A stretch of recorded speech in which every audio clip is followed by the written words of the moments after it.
Bab 2881, Dunia Bawah yang Sial. Apakah akan menerima atau tidak hadiah dari Imperium merupakan topik perdebatan di Parlemen Federal. Masalahnya jelas, melakukan hal itu akan mengungkap koordinat federasi. Meskipun federasi dapat mengatur titik lompatan ruang angkasa di zona luar angkasa ular naga atau bahkan zona luar angkasa terpencil yang jauh dari federasi dan melompat ke pusat federasi lagi setelah transfer, titik lompatan ruang angkasa tidak boleh terlalu jauh dari federasi. Seseorang dengan niat buruk mungkin menelusurinya kembali ke sarang federasi. Akan tetapi, koordinat federasi tidak lagi menjadi rahasia. Lagi pula, sebelum armada angin hitam menyerang federasi, mereka telah berhubungan dekat dengan kekaisaran. Bahkan jika mereka tidak mengirim semua koordinat, setengah dari parameter telah dikirim. Dengan waktu dan kemampuan komputasi yang cukup, tidak menjadi masalah untuk menyimpulkan koordinat perkiraan federasi. Setelah 3 hingga 5 tahun pencarian, federasi akan terungkap cepat atau lambat. Dalam situasi seperti itu, mempertahankan koordinat federasi sama saja dengan menipu diri sendiri. Oleh karena itu, setelah mempertimbangkan untung ruginya, Ding Lingdang tetap meneruskan usulan untuk berkomunikasi dengan kekaisaran secara langsung melalui metode peningkatan. Sementara itu, peralatan ajaib yang ditawarkan kaum revolusioner kepada federasi secara gratis juga merupakan puncak dari teknologi paling mutakhir dari Imperium, termasuk tetapi tidak terbatas pada pakaian kristal terbaru dan pesawat ulang-alik Imperium, yang dapat membantu federasi menghancurkan segel teknologi selama ratusan tahun di banyak bidang. Karena itu, Ding Lingdang tampaknya lebih peduli dengan berita Liao daripada peralatan dan teknologi sihir. Penerimaan berlangsung dengan sangat baik. Saya telah mengatur agar semua tamu kekaisaran tinggal di zona luar angkasa ular naga untuk sementara waktu. Negosiasi dan pekerjaan penelitian akan dilakukan di sana juga. Itu akan menjadi penghalang antara zona luar angkasa ular naga dan pusat federasi. Jin Xinyu berkata, adapun guru, Liao, belum ada berita tentangnya. Tentu saja, tidak ada berita buruk juga. Dimengerti, Anda akan bertanggung jawab penuh atas hal itu. Saya yakin Anda akan mendapatkan manfaat maksimal dari kekaisaran.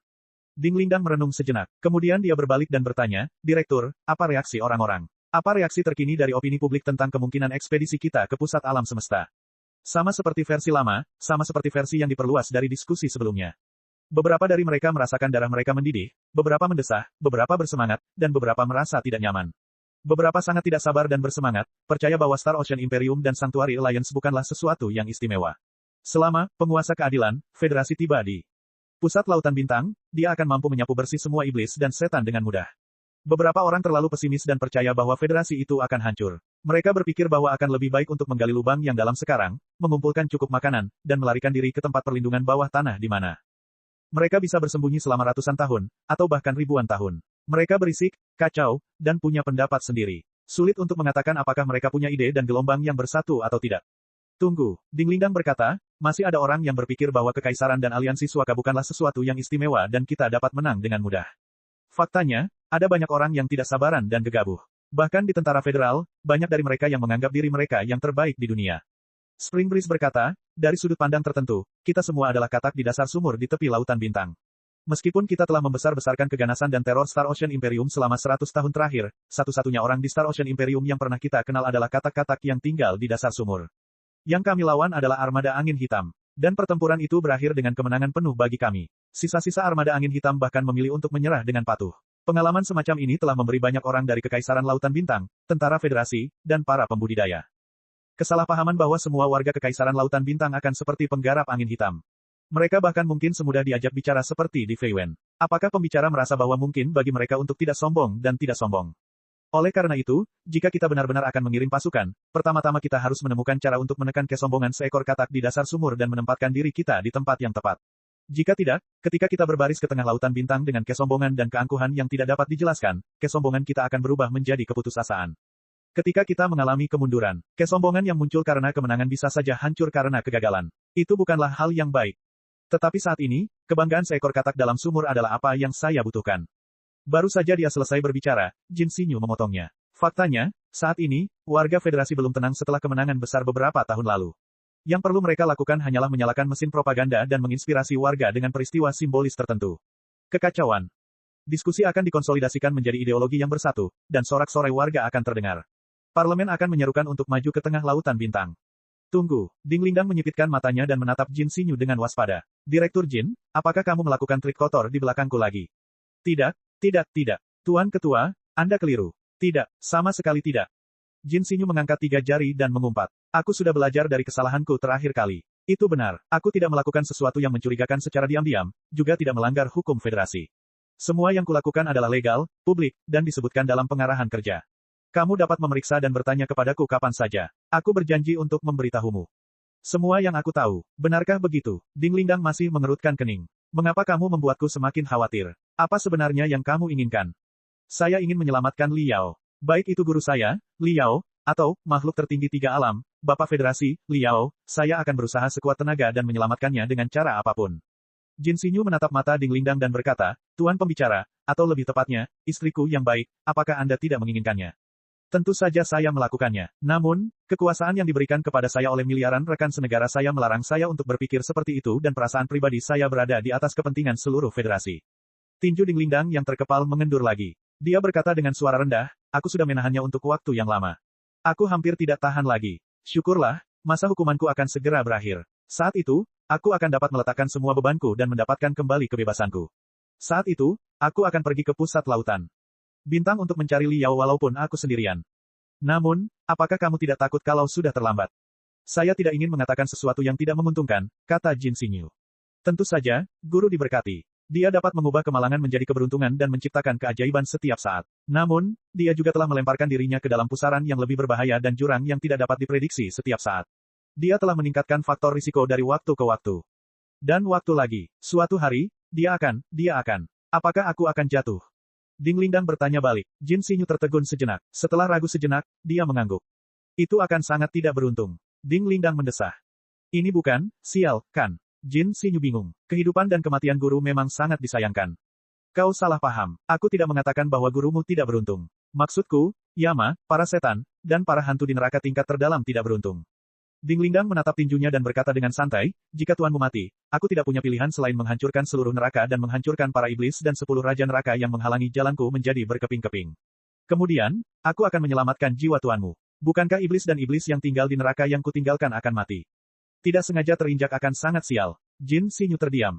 Tapi Liao adalah lelakiku. Kita sudah berpisah selama bertahun-tahun. Hidup kita masih jauh dari cukup. Ding Lingdang tiba-tiba berdiri. Kemerahan di matanya diserap ke bagian terdalam matanya dan berubah menjadi dua api yang tak terpadamkan. Bersama dengan rambut merah panjangnya, yang menari tanpa angin, dia tampak semakin menakutkan. Juru bicara tertinggi Federasi Star Glory berkata dengan tegas, satu kata demi satu, aku tidak ingin dia mati. Tidak masalah apakah dia berada di neraka tingkat terdalam, atau bahkan di bumi yang celaka. Aku ingin melihat, di mana dia berani tinggal.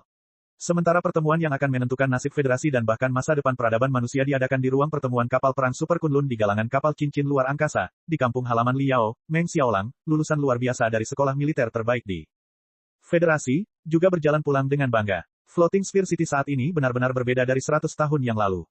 Sebagai kampung halaman Liao dan kantor pusat banyak perusahaan dan sekte, Glorious Sunlight Group, dan Departemen Liao, Floating Sphere City telah berkembang dari kota militer sederhana menjadi kota metropolitan super yang berfokus pada pembangunan ekonomi. Gedung-gedung pencakar langit, kubah buatan yang menutupi ratusan kilometer persegi, udara segar bercampur dengan unsur-unsur kristal, serta sistem lalu lintas super shuttle yang secepat kilat dan senyap seperti makhluk hidup, semuanya menyoroti vitalitas kota. Tentu saja, tidak peduli bagaimana zaman berubah, beberapa hal akan selalu tertanam dalam tulang kota dan tidak akan berubah. Misalnya, kekaguman masyarakat kota tersebut terhadap para prajurit, antusiasme terhadap perang, dan bahkan semangat juang yang luar biasa. Meskipun Meng Xiaolang belum secara resmi dianugerahi pangkat militer dan hanya lulusan sekolah militer yang tidak membawa bunga di pundaknya, seragam militer hitamnya yang lurus sudah cukup membuat orang-orang memandangnya dengan iri dan kagum, terutama mereka yang gadis-gadis yang seperti bunga. Cara mereka memandang Meng Xiaolang sambil tersenyum membuat hati Meng Xiaolang berbunga-bunga. Selama beberapa hari terakhir, Floating Sphere City tampak sangat ramai. Warga merasa gelisah karena perang antara Star Ocean Imperium dan Sanctuary Alliance dan apakah Federasi harus campur tangan atau tidak. Hari ini, Federasi cukup berpikiran terbuka. Semua orang bisa mengatakan apapun yang mereka inginkan, belum lagi bahwa serangan armada angin hitam adalah sesuatu yang baru saja dialami semua orang. Tidak ada yang percaya bahwa kekaisaran tidak peduli tentang hilangnya armada angin hitam yang tidak dapat dijelaskan. Armada angin, cepat atau lambat, kekuatan Federasi dan pusat alam semesta akan bertabrakan secara brutal. Saat ini, itu hanya besok. Bab 2882, Meng Jiang yang marah. Oleh karena itu, pimpinan Federasi tidak menyembunyikan kemajuan perang saudara Imperium Manusia Sejati. Kisah, mitos Federasi, burung nasar Liao, yang menekan Kaisar Bintang Hitam, leluhur pendiri para penggarap abadi, Wu Yingqi, membalikkan keadaan, dan membawa bendera revolusioner di pundaknya telah disebarkan oleh mesin propaganda. Karena situasinya baik, masuk akal jika mereka mengirim bala bantuan untuk mendukung Liao. Sulit untuk mengatakan apa yang akan terjadi di tempat lain, tetapi setidaknya di tempat ini, kampung halaman Liao, Floating Sphere City, masyarakat sudah bersemangat sejak lama, dan sentimen populer bisa jadi digunakan sekarang. Meng Xiaolang melirik ke sekeliling dengan santai. Suasana panas dan gelombang panas yang mendukung ekspedisi itu ada di mana-mana. Ketika mereka melewati sebuah jalan, mereka bertemu dengan sekelompok veteran. Suara genderang dan drum memenuhi langit, dan petasan berbunyi. Mereka melewati sebuah gang, tempat beberapa siswa SMA muda saling berbincang. Di dinding kaca gedung pencakar langit, 9 dari 10 iklan adalah tentang keajaiban Liao di tengah lautan bintang. Rincian pertempuran antara Liao dan Wu Yingqi tidak ditransmisikan kembali dari tengah lautan bintang, yang memberi para pedagang dan media ruang imajinasi yang tak terbatas. Semua orang memeras otak mereka untuk menyimpulkan bagaimana Li Yao mengalahkan Wu Yingqi. Setelah dilebih-lebihkan berkali-kali, pertempuran itu pada dasarnya telah ditingkatkan menjadi pertempuran antara kaisar tertinggi dan dewa darah 10.000 tahun yang lalu. Melihat sinar cahaya 3D di mana citra, Dewa Perang Federasi, Ayah Federasi, dan Keajaiban Federasi, terkondensasi, Meng Xiaolang tersenyum, seolah-olah dia menyembunyikan rahasia yang hanya dia yang mengetahuinya. Kakak besar. Beberapa siswa sekolah menengah memperhatikannya, tetapi mereka tidak dapat membedakan antara dia dan seorang prajurit. Mereka mengerumuninya dan bertanya dengan nada ramah, apakah kita akan berbaris ke tengah lautan bintang? Kita akan menang, bukan? Kita akan mengalahkan semua pasukan besar. Orang-orang jahat di Kekaisaran, seperti yang kami lakukan pada Armada Angin Hitam. Meng Xiaolang tentu tahu bahwa, bahkan jika Federasi melakukan ekspedisi, itu belum tentu untuk melawan orang-orang jahat besar di Kekaisaran. Ada kemungkinan juga bahwa mereka akan membentuk aliansi dengan orang-orang jahat besar di Kekaisaran untuk melawan orang-orang jahat besar di pemilihan Kekaisaran. Dan, orang-orang jahat besar dari Sanctuary Alliance. Akan tetapi, bahkan teman-temannya di sekolah militer mungkin tidak dapat menjelaskan masalah politik yang rumit, apalagi anak-anak yang berdarah panas. Meng Xiaolang hanya bisa menganggukkan kepalanya. Dia melambaikan tinjunya dan berkata dengan percaya diri, tentu saja. Tentara federal tidak terkalahkan. Itu juga yang dipikirkan Meng Xiaolang dan sebagian besar teman-teman sekelasnya. Armada Angin Hitam dulunya merupakan salah satu armada terkuat milik Imperium Manusia Sejati, tetapi telah dihancurkan oleh Federasi. Meskipun ada musuh yang lebih tangguh daripada Armada Angin Hitam, Federasi saat ini telah membuat kemajuan besar dibandingkan dengan beberapa tahun yang lalu, terutama Armada Kunlun. Ketika memikirkan Armada Kunlun, Meng Xiaolang merasakan mata dan hatinya terbakar. Setelah menyingkirkan murid-murid sekolah menengah, ia mempercepat lajunya dan berbelok ke kawasan pemukiman tua. Kawasan permukiman yang kelabu itu tidak cocok dengan gedung-gedung pencakar langit yang megah di dekatnya. Ada rencana untuk merenovasi atau bahkan membangun kembali tempat itu, tetapi sebagian besar penghuninya adalah veteran cacat yang telah tinggal di lingkungan itu selama puluhan tahun dan tidak mau pindah. Di sudut pemukiman lama, tersembunyi sebuah tempat pangkas rambut yang tidak mencolok. Tidak ada papan nama, hanya setengah pintu. Lampu 3 warna yang sudah lama berhenti berputar tergantung di pintu. Di samping tempat pangkas rambut itu, tertulis 2 baris kata yang bengkok, kepala cukur 20, veteran. Setengah harga. Itu adalah salon kuno yang hampir bisa disebut salon rambut. Belum lagi saat ini, berbagai macam, pusat kecantikan, dan klub desain penampilan, yang berwarna-warni dan mewah dapat ditemukan di mana-mana. Seseorang bahkan dapat mengubah wajahnya setelah memotong rambutnya. Bahkan di Federasi 1 atau 2 abad yang lalu, jarang ditemukan penata rambut yang seperti itu. Toko itu seakan telah disegel dalam ember waktu dan bertransmigrasi dari 1000 tahun yang lalu. Toko itu penuh dengan barang antik dan keras kepala. Pelanggan yang sering datang ke toko itu adalah para warga pemukiman lama, para veteran cacat.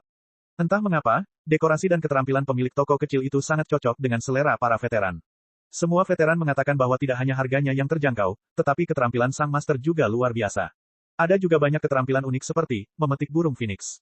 Telinga, yang telah hilang selama ratusan tahun. Selain tempat ini, mustahil untuk menemukannya di tempat lain. Bahkan, pusat desain gambar gelombang, terbesar di Floating Sphere City tidak dapat ditemukan. Bahkan ada yang mengklaim bahwa pemilik, Tidal Image Design Center, rela membayar gaji tinggi untuk menyewa seorang master untuk mengelola tempat itu. Ia bahkan menunggu di gerbang selama 3 hari 3 malam, tetapi diabaikan oleh sang master. Tidak ada penjelasan lain untuk kesombongannya. Begitu saja, kabar menyebar seperti api yang membakar hutan. Toko cukur rambut tanpa nama itu menjadi tempat yang dikunjungi banyak veteran Floating Sphere City setiap beberapa hari. Bukan hanya penduduk di dekatnya, bahkan para veteran yang tinggal di zona pembangunan baru senang datang ke tempat ini tanpa masalah. Bahkan jika mereka tidak perlu memotong rambutnya, cukup mencabuti telinganya, memijat kepalanya, dan berbicara dengan saudara-saudaranya, mereka akan tetap merasa bahagia. Meng Xiaolang berjalan ke pintu masuk salon tanpa nama itu. Dia berdiri berjinjit dan melihat ke dalam melalui jendela. Untungnya, tidak banyak orang hari ini. Hanya ada satu pelanggan yang berbaring di kursi tukang cukur, dengan nyaman menikmati keterampilan mengupil pemiliknya, yang juga merupakan satu-satunya penguasa salon. Adapun tukang cukur itu, dia tidak terlalu tinggi. Rambutnya putih, menunjukkan bahwa dia sudah cukup tua. Namun, tidak banyak kerutan di wajahnya, dan dia sangat fokus. Matanya yang tampak seperti elang mengingatkan Meng Xiaolang pada penembak jitu di sekolah militer. Tangannya begitu diam sehingga dia tidak akan ragu untuk mengambil pisau bedah. Jika dia mengenakan jas putih, dia akan terlihat seperti dokter bedah. Tukang cukur yang tampak seperti dokter bedah itu adalah Meng Jiang, kakek Meng Xiaolang. Meng Xiaolang adalah orang yang paling dekat dengan kakeknya sejak dia masih kecil. Dia paling suka melihat kakeknya bermain dengan alat cukur. Ketika dia bahkan tidak bisa berbicara, dia sering menatap kosong ke arah pisau cukur putih kakeknya yang terbang dan menari-nari di atas kepala pelanggan. Sekali lihat dan dia bisa menontonnya selama seharian penuh. Meng Xiaolang kerap membanggakan diri kepada para siswa sekolah militer bahwa ia mempelajari keterampilan pedang yang hebat dari kakeknya saat ia masih kecil. Kakek, Meng Xiaolang tahu bahwa kakeknya tidak suka diganggu saat bekerja. Kakeknya sering berkata bahwa dia seperti pelukis yang mengambil kuas saat mengambil pisau cukur dan harus menyelesaikannya sekaligus. Oleh karena itu, dia bersandar di jendela dan menunggu dengan sabar sampai pelanggan itu pergi dengan perasaan puas. Kemudian dia melepaskan ransel militernya dan melompat ke pelukan kakeknya. Lang kecil, kenapa kamu kembali? Meng Jiang berseri-seri karena gembira. Ia mencubit cucunya dan menatapnya berulang kali. Kamu lebih tinggi, lebih gelap, dan lebih kuat. Bagus, bagus, bagus. Namun, ini bukan tahun baru atau hari libur. Mengapa kamu kembali? Apakah kamu dikeluarkan dari sekolah militer? Apa itu? Meng Xiaolang mendengus. Dia tidak tahu kapan dia mencuri pisau cukur dari tangan Meng Jiang, tetapi dia memainkannya dengan indah dan membiarkan pisau cukur mengalir di antara jari-jarinya seperti merkuri. Bahkan jika kamu tidak percaya padaku, kamu harus percaya pada genmu yang luar biasa, oke? Tidak berlebihan untuk mengatakan bahwa kamu cucu adalah satu-satunya yang dapat memilih armada. Mengapa ada yang mengusirku? Aku mengambil cuti di siang bolong dan datang ke kakek segera setelah aku turun dari kereta. Ya, licik. Ada yang salah. Senyum Meng Jiang semakin mengembang. Ada apa? Kamu bahkan belum bertemu orang tuamu, dan kamu ingin bertemu kakekmu terlebih dahulu. Tentu saja, kakek adalah idola abadi di hati cucuku. Bagaimana mungkin aku tidak datang dan menemuimu terlebih dahulu? Ayo, kakek, cobalah. Ini adalah sekaleng, rebung pasir beku, yang dibawa kembali oleh siswa terkuat kedua di asrama kami dari sektor kristal. Konon, ini adalah makanan khas sektor kristal. Padang pasir dan merupakan yang paling segar dan lembut. Aku bertarung dengan beberapa binatang ini sampai hidungku bengkak dan wajahku bengkak. Baru saat itulah aku bisa merebut kembali sekaleng. Aku bahkan tidak meninggalkannya untuk ayahku, jadi aku memberikannya kepadamu. Meng Xiaolang memegang kaleng itu dengan kedua tangannya dan berhenti sejenak. Dia mengamati ekspresi Liao dan berkata dengan hati-hati, "Yah, selain itu, aku berpikir untuk pulang bersamamu untuk melihat orang tuaku." Awalnya, Meng Jiang masih berseri-seri karena kegembiraannya saat dia menikmati penghormatan berbakti dari cucunya. Namun, saat dia mendengar cucunya menyebut putranya, wajah tuanya tiba-tiba menjadi suram. Bintik-bintik penuaan di wajahnya memadat seperti awan gelap saat dia berkata, "Mengapa kamu tiba-tiba membicarakannya? Ini menggetarkan jiwa. Masalahnya adalah uang. Terakhir kali aku datang ke sini, dia sudah babak belur. Kau ingin aku menemuinya dalam mimpimu." Hai, Meng Xiaolang tercengang, tetapi karena dia sudah berbicara, dia hanya bisa memaksakan diri untuk melanjutkan. Jangan marah, kakek. Bagaimana ayahku menyinggungmu? Lalu bagaimana dengan itu? Meng Jiang berkata dengan marah, bukankah sudah cukup banyak omong kosong yang telah dia lakukan? Kau bilang, ayo. Kau bilang, kau yang menilai. Aku mempercayakan seluruh pusat desain gambar pasang surut yang telah kukerjakan dengan susah payah sepanjang hidupku kepadanya. Aku berpikir dengan sepenuh hati bahwa dia akan mampu membawa pekerjaan hidupku ke tingkat yang lebih tinggi. Ketinggian. Pada akhirnya, bajingan ini melakukan apa yang harus dilakukannya. Dia menyingkirkan semua teman lamaku yang telah berjuang di bawah langit bersamaku sepanjang hidupku. Dia datang dengan desain otomatis. Ketika para tamu datang, dia akan mengunci mereka di apa yang disebut kabin model yang telah dia mainkan. Dia melakukan apapun yang dia inginkan dalam sekejap mata. Seluruh proses dikontrol oleh prosesor kristal. Lebih dari 100 prostetik roh telah diselesaikan. Tidak perlu melakukan apapun secara manual. Tidak perlu buatan manusia. Dengarkan saja. Ini adalah spesialisasi, pusat desain citra pasang surut kami. Apakah desain seperti itu memiliki jiwa? Apakah memiliki kehidupan? Apakah memiliki kepercayaan? Hanya dengan ini, dia berani menggandakan harga. Bukankah dia hanya menggali uang? Apa ini? Ya. Meng Xiaolang tidak punya pilihan selain mengangguk. Menurutku juga begitu. Ya, apa yang ayahku lakukan sekarang tidak punya jiwa, tidak punya kehidupan, dan tidak punya keyakinan. Ini semua tentang uang. Ada yang lebih aneh lagi. Kertas yang disebut 100 Changes itu, asal kamu menempelkannya di dahi dan menghubungkannya ke prosesor kristal portabelmu, kamu bisa mengubah penampilanmu hanya dengan satu pikiran. Rambutmu bisa berubah menjadi merah, jingga, kuning, hijau, biru, dan ungu sesuai keinginanmu, tapi itu tidak nyata. Itu hanya hantu 3D. Itu hanya ilusi. Aku paling membenci hal semacam ini di masa lalu. Ayahmu juga tidak pernah menolaknya. Dia menjadi mitra strategis mereka dan mempromosikannya di semua toko dengan nama TD Flag. Meng Jiang menepuk pahanya, bukankah ini menipu konsumen? Bab 2883, Jalan Sahabat. Tepat sekali menipu konsumen. Meng Xiaolang tersenyum nakal. Tapi kakek, jangan marah. Ayahku adalah ayahku, dan aku adalah diriku sendiri. Kali ini, kau harus membantu cucumu. Oh, Meng Jiang tersenyum. Sudah kuduga, kau pasti sedang berbuat jahat. Katakan padaku, apa yang terjadi? Yah, seperti yang kukatakan terakhir kali, kompetisi utama untuk lulusan angkatan kita akan segera dimulai. Jika kita tampil baik, kemungkinan besar kita akan terpilih untuk bergabung dengan armada Burning Prairie. Meng Xiaolang berhenti sejenak. Dia membusungkan dadanya dan menyeringai. Aku ikut. Ini hal yang baik. Aku tahu itu. Meng Jiang terkejut sekaligus gembira. Armada Burning Prairie adalah yang terbaik di antara yang terbaik di tentara federal. Mengapa kamu tidak pulang dan menceritakan kejadian bahagia ini kepada orang tuamu? Apakah kamu ingin kakek membantumu? Bukan seperti itu. Aku sudah bilang padamu untuk tidak marah. Kau memang terpilih, tetapi kinerja cucumu terlalu luar biasa. Sekarang, para petinggi telah memberi cucumu pilihan lain. Meng Xiaolang menundukkan kepalanya dan berkata, jika aku punya kesempatan, aku akan pergi ke armada lain. Apa maksudmu? Armada Burning Prairie sudah menjadi pasukan es terkuat di tentara federal. Bukankah kau selalu mengatakan bahwa sebaiknya kau berkemas dan pulang jika kau tidak bisa pergi ke armada Burning Prairie setelah kau pergi ke sekolah militer? Meng Jiang curiga. Apa yang kau lakukan lagi? Apakah ada tempat yang lebih baik daripada armada Burning Prairie? Dengan baik, Meng Xiaolang menggelengkan kepalanya. Aku tidak bisa mengatakannya. Meng Jiang menyipitkan matanya dan menatap cucunya lama sekali. Ia berpikir sejenak dan bertanya, lalu, kemana armada barumu akan pergi? Aku tidak tahu. Meng Xiaolang menggelengkan kepalanya lagi. Aku tidak bisa memberitahumu meskipun aku tahu. Oh, coba tebak lagi, kakek. Meng Jiang berkata, armada barumu pasti jauh lebih berbahaya dan sulit daripada armada Burning Prairie, kan? Masih belum bisa berkata. Meng Xiaolang berkata, kakek, maafkan aku. Aku tidak bisa berkata apa-apa, tapi aku tetap berharap kakek bisa membantuku memohon pada orang tuaku dan meminta mereka untuk melepaskanku. Kau tahu, saat aku mendaftar di sekolah militer, mereka menggerutu selama setahun penuh. Jika mereka tahu aku pergi ke armada baru yang misterius alih-alih armada pembakaran, aku tidak akan bisa pergi ke armada pembakaran. Prairie Fleet, siapa tahu kapan mereka akan kembali, mereka pasti setuju. Hehe, aku mengerti. Meng Jiang tersenyum dan berkata, apakah kamu akan berperang di tengah lautan bintang dengan senjata sungguhan? Meng Xiaolang terkesiap. Meskipun dia tidak mengatakan apa-apa, matanya yang terbuka lebar dan ekspresi terkejutnya mengkhianati segalanya. Dia hampir berkata, kakek, bagaimana kamu tahu? Omong kosong. Apakah kamu benar-benar berpikir kakekmu sudah tua? Meng Xiaolang tidak membuka mulutnya, tetapi Meng Jiang tahu apa yang akan dikatakan anak itu.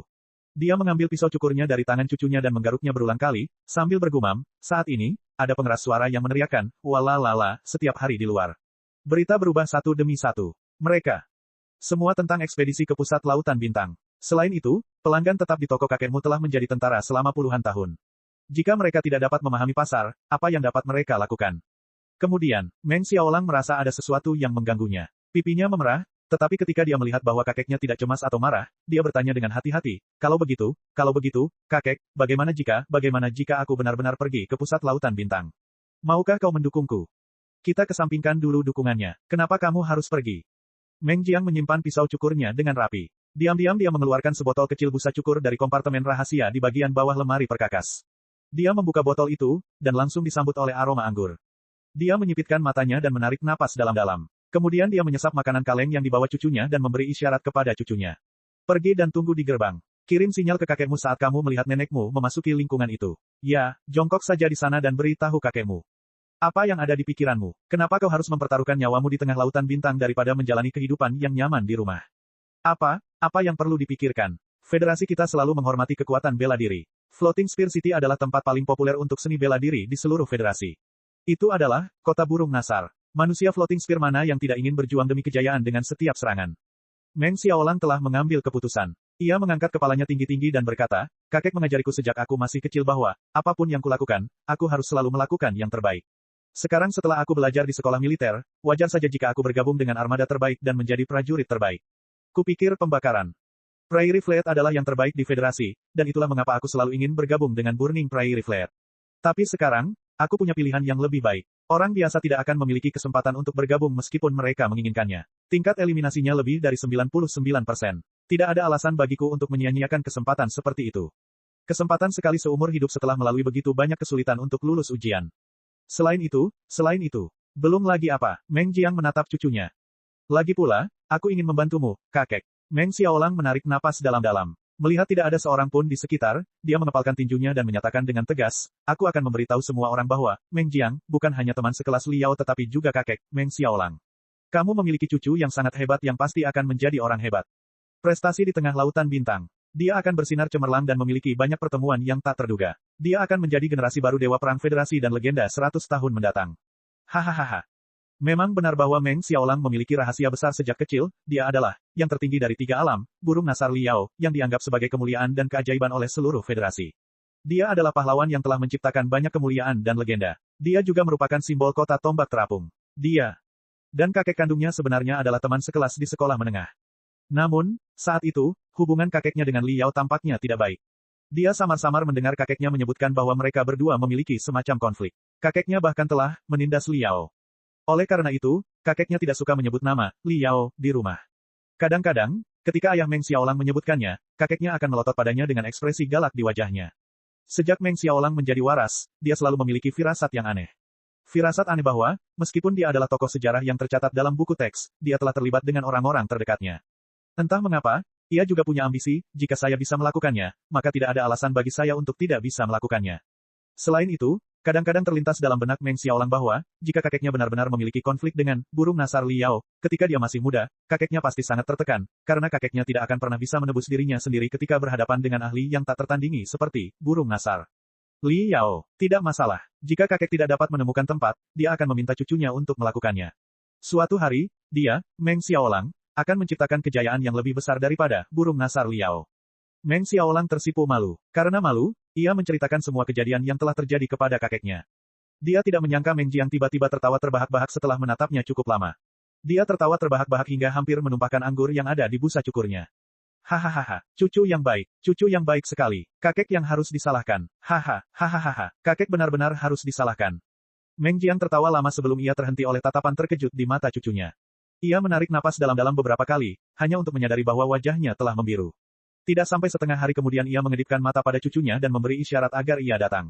Kemarilah, aku akan memberitahumu sebuah rahasia. Jika Anda berencana pergi ke pusat lautan bintang karena ingin berjuang untuk kakek Anda dan melampaui Vulture Li Yao, maka itu tidak perlu.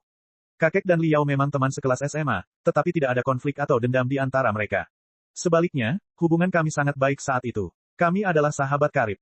Bahkan kakek pergi ke pernikahan Li Yao. Selain itu, setelah dia kembali dari dunia suci kuno setelah 100 tahun dan menghentikan invasi armada angin hitam, dia tidak berhenti menghubungi kakek. Jadi, jangan terlalu memikirkannya. Opo-opo, Meng Xiaolang tercengang. Dia merasa dunia runtuh di depannya. Dia tergagap, kakek dan Li Yao adalah sahabat. Bagaimana mungkin? Aku ingat dengan jelas bahwa kakek dan ayah berkata bahwa kalian memiliki hubungan yang buruk saat itu. Kakek bahkan meminta seseorang untuk memukul Li Yao. Bangkit, hanya untuk ditampar di wajah oleh Li Yao. Itu bohong. Meng Jiang mengedipkan matanya dan berkata, kamu tahu kepribadian ayahmu lebih dari siapapun. Seperti yang kukatakan tadi, dia hanya peduli dengan uang dan tidak ada yang lain. Dia telah berpikir keras tentang bagaimana memanfaatkan fakta bahwa ayahnya dan Li Yao adalah teman sekelas sekolah menengah untuk mengembangkan bisnisnya. Jika dia mengetahui bahwa ayahnya dan Li Yao adalah sahabat karib, bukankah itu akan menjadi bencana? Jika dia benar-benar berani mengganggu Li Yao dan memintanya menjadi juru bicara toko kita, apakah kamu akan percaya jika aku mengatakan bahwa dia akan membantunya mempromosikan Automatic Image Design Cabin dan Up to One's Will? Li Yao sebenarnya orang yang sangat santai. Berdasarkan persahabatan kakekku dengannya, bahkan jika dia diminta untuk mempromosikan obat penumbuh rambut di toko kami, aku rasa itu tidak akan menjadi masalah. Namun, ini adalah persahabatan ayahku. Bagaimana mungkin aku membiarkan anjing itu menyia-nyiakannya seperti ini? Aku mungkin juga memberitahunya bahwa kakekku punya dendam dengan Li Yao dan benar-benar memutuskan harapannya. Haha, kamu tidak melihat ekspresi di wajahnya ketika aku mengatakan ini untuk pertama kalinya. Dia sangat patah hati sampai alisnya hampir rontok.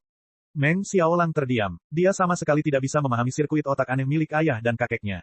Mengapa kau tidak memberitahuku hal sebesar itu sebelumnya? Aku sudah menggertakkan gigiku dan ingin sekali membantumu. Meng Xiaolang mengeluh, merahasiakannya dari ayahku adalah hal yang wajar, tapi tidak ada alasan bagimu untuk merahasiakannya dari cucumu sendiri, bukan? Dalam 100 tahun hidup kakek, ini hanya masalah sepele. Apa yang perlu dibicarakan? Meng Jiang berkata sambil tersenyum, saya sahabat Li Yao. Saya juga putra Meng Yuan. Saya suami Yusium, ayah Meng Bo, kakek Meng Xiaolang, dan pendiri Pusat Desain Citra Pasang Surut. Dalam hati saya, identitas selanjutnya jauh lebih penting daripada identitas pertama. Apakah saya harus menyombongkan diri? Tentang teman-temanku ketika aku berhadapan dengan cucuku sendiri. Bab 2884/100% kehidupan. Bukan itu maksudku. Meng Xiaolang tersipu dan berkata, aku hanya berpikir, wah, biarkan aku sedikit tenang. Dengan kata lain, jika kakek mengundang Li Yao, yang tertinggi dari 3 alam, legenda federasi, ini mungkin benar-benar datang ke rumah kita untuk makan malam. Tidak, mungkin. Aku pernah ke sini sebelumnya. Tempat ini, tentu saja, bukan rumah megah ayahmu. Meng Jiang berkata sambil tersenyum, hanya saja Li Yao telah tinggal di ruang hibernasi selama hampir 100 tahun. Dari segi usia, dia hampir 100 tahun lebih muda dariku. Dengan rambutku yang sudah beruban, aku lebih dari cukup untuk menjadi kakeknya. Agak aneh jika kami akur. Wow, Meng Xiaolang membayangkan burung nasar Li Yao sedang makan malam di ruang tamu kakeknya yang tidak mencolok. Mungkin burung nasar Liao sedang berjongkok di tempatnya. Dia berhenti berpikir dan tidak tahu harus berkata apa. Wow.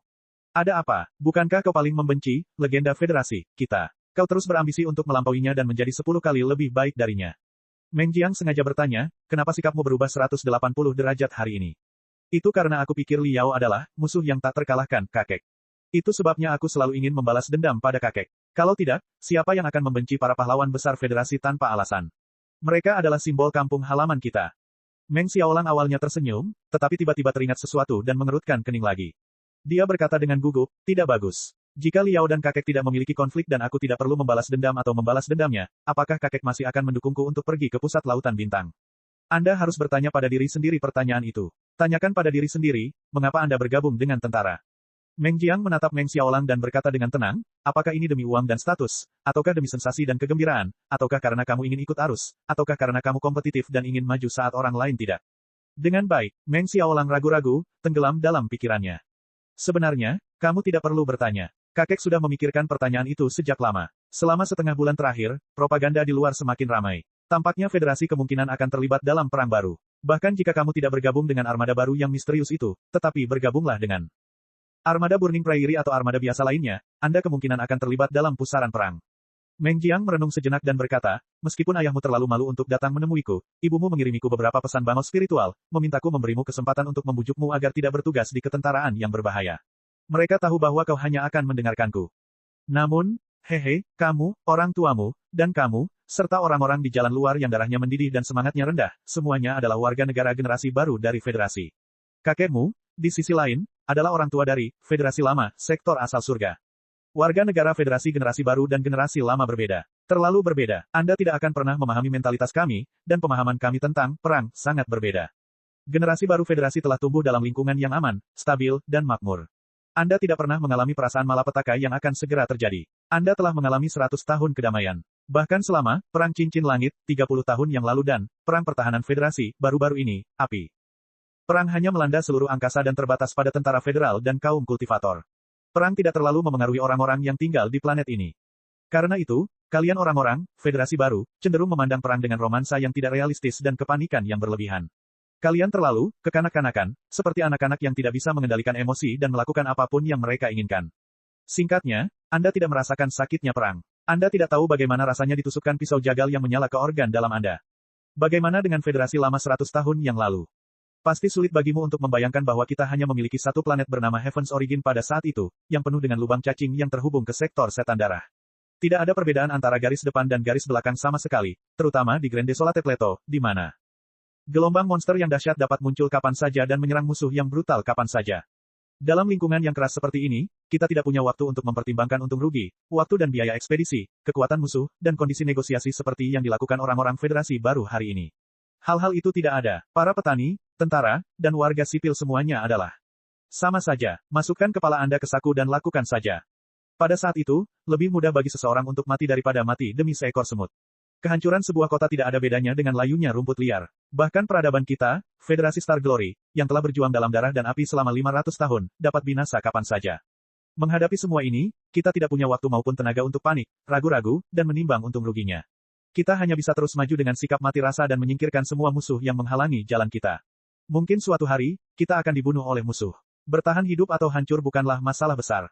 Saya mengatakan semua ini karena saya ingin memberitahu Anda bahwa saya sama sekali tidak akan menghentikan Anda pergi ke medan perang hanya demi keselamatan Anda. Kami, orang-orang, Federasi Lama, telah lama menjadi acuh tak acuh terhadap hidup dan mati. Bahkan kehancuran Federasi adalah sesuatu yang telah terjadi pada kami. Berkali-kali lebih dari 100 tahun yang lalu. Itu masih pepatah lama yang sama. Kita hidup dan bekerja, kita mati. Itu bukan masalah besar. Tetapi saya tetap berharap Anda dapat berpikir jernih, berpikir dengan tenang selama beberapa hari, mendengarkan suara di lubuk hati Anda yang terdalam, dan menemukan jawaban Anda sendiri. Mengapa Anda ingin pergi ke medan perang? Anda ingin menjadi orang seperti apa? Kehidupan seperti apa yang ingin Anda jalani? Kakek, Meng Xiaolang tidak tahu harus berbuat apa. Dia tidak menyangka kakeknya tiba-tiba bersikap begitu serius. Sejujurnya, saat aku seumuran denganmu, aku juga pernah bingung. Ngomong-ngomong, aku sedikit terpengaruh oleh Vulture Liao. Saat kau punya teman SMA seperti Liao, sulit bagimu untuk tidak terganggu dan terpengaruh olehnya. Meng Jiang mengerutkan bibirnya dan tersenyum, meskipun aku sedikit malu, kakek tetap harus memberitahumu.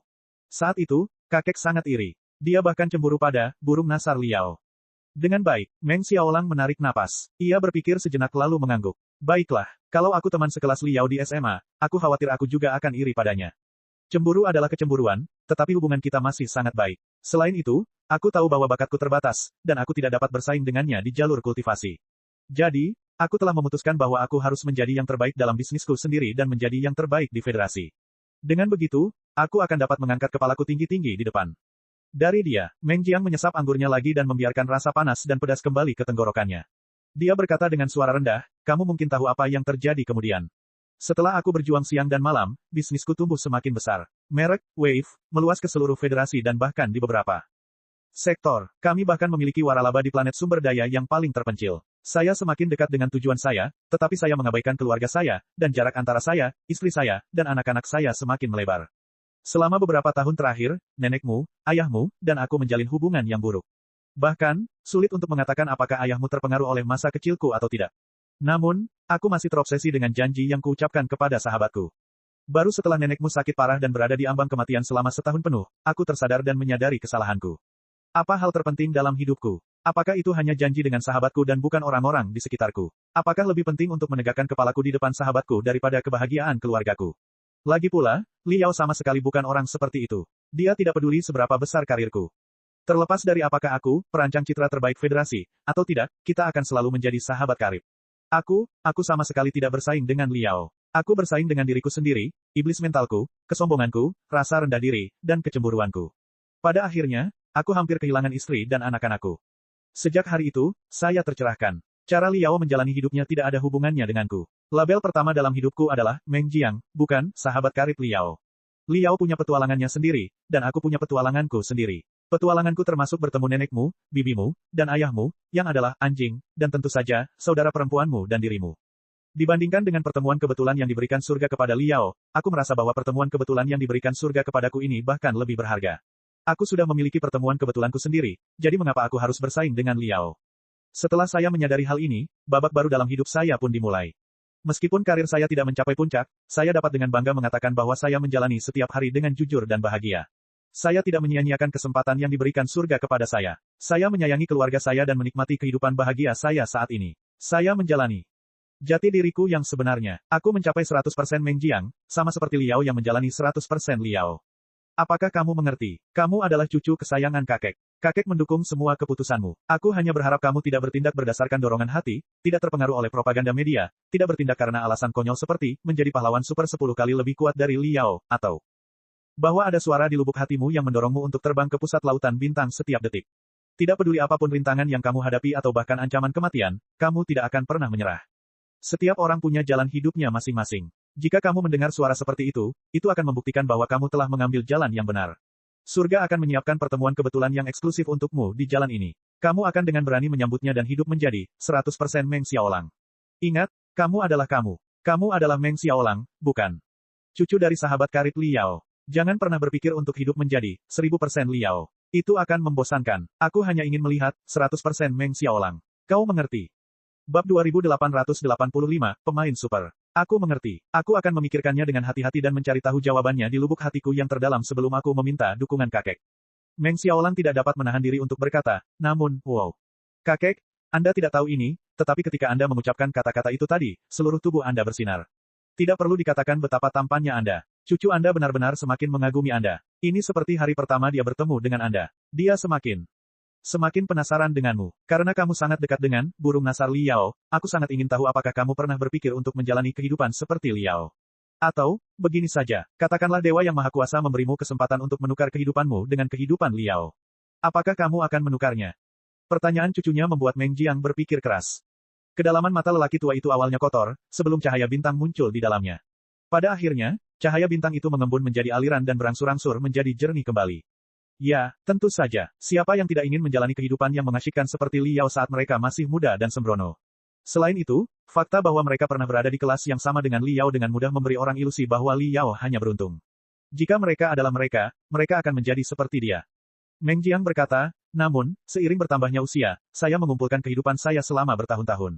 Setelah memiliki kenangan indah yang tak terhitung jumlahnya, pikiran saya berangsur-angsur memudar.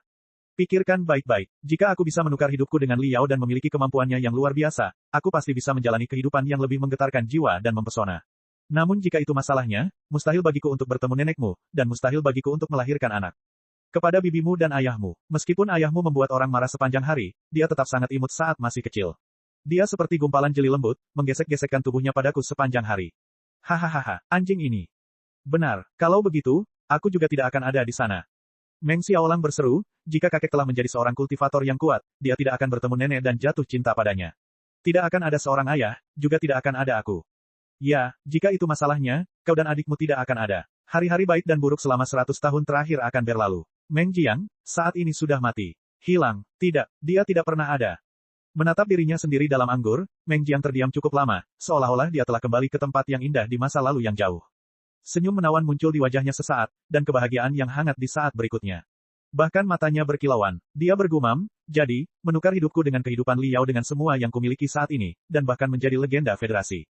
Harga yang harus kubayar terlalu tinggi. Kakek, Meng Xiaolang merasa hidungnya masam, seolah-olah dia terbawa kembali ke masa kecilnya saat dia membenamkan dirinya dalam pelukan kakeknya seperti agar-agar. Tidak, Meng Jiang berkata dengan suara pelan. Ia menghabiskan anggur dalam cangkirnya dalam sekali teguk. Ada suara klik di kedalaman tenggorokannya. Setiap pori-pori di tubuhnya memancarkan cahaya merah. Ia menggelengkan kepalanya dan berkata, tidak, tidak. Kakek, Meng Xiaolang menarik lengan baju Meng Jiang. Jangan tarik-tarik aku. Kalau aku bilang tidak mau tukar, ya sudah aku tidak mau tukar. Jangankan 1 Liao, aku tidak mau tukar bahkan jika 100 nyawa Liao diperjualbelikan. Meng Jiang agak mabuk. Dia menyipitkan matanya dan menggelengkan kepalanya. Kamu ingin menukar kehidupan yang begitu indah dan istri yang begitu cantik, bermimpilah. Tidak, kakek, maksudku, Meng Xiaolang berkata, nenek sudah kembali. Aku sedang berbicara denganmu dan lupa mengawasi pintu. Lihat, lihat ke jendela. Dada, Meng Jiang tidak memperhatikan dan terjatuh dari kursi goyangnya. Pasir dingin dan rebung beku serta anggur yang mengenai kaleng busa berserakan di lantai. Ruang tamu kecil itu langsung dipenuhi bau alkohol dan panas yang menyengat. Meng Xiaolang dan kakek neneknya makan malam bersama. Setelah banyak dibujuk, Meng Jiang akhirnya dibujuk untuk kembali dan menemui putranya. Tentu saja, si anjing, harus diundang ke pesta makan malam. Melihat bahwa kakeknya mendukungnya untuk pergi ke medan perang di tengah lautan bintang dan bahwa hubungannya dengan ayahnya dapat diperbaiki, Meng Xiaolang merasa sangat lega. Dia mengucapkan selamat tinggal kepada kakeknya dan pulang untuk memberitahu ayahnya kabar baik itu. Tunggu, jangan pergi dulu, bantu aku memeriksanya dulu. Meng Jiang, di sisi lain, mengeluarkan antarmuka yang sangat rumit dari prosesor kristal portabelnya. Sebuah kartu undangan yang cantik muncul di hologram 3D. Ini diberikan kepadaku oleh adikmu. Bisakah kau membantuku melihatnya? Apa yang sedang dia lakukan sekarang? Meng Xiaolang memiliki seorang saudara perempuan bernama Meng Lichuan, yang jauh lebih pintar dan lebih menjanjikan daripada dirinya. Dia masih lulusan sekolah militer federasi dan belum diberi pangkat militer resmi. Kakaknya hanya 7 tahun lebih tua darinya, tetapi dia sudah menjadi super yang terkenal. Pemain dan pemain profesional dalam permainan, peradaban. Itu adalah profesi paling populer, paling keren, dan paling trendy di kalangan anak muda federasi. Dia adalah idola seluruh bangsa. Ini adalah kode undangan siaran langsung pertempuran saudara perempuan. Astaga, ini sebenarnya adalah paket ekspansi profesional terbaru dari Peradaban, Ekspedisi Mulia.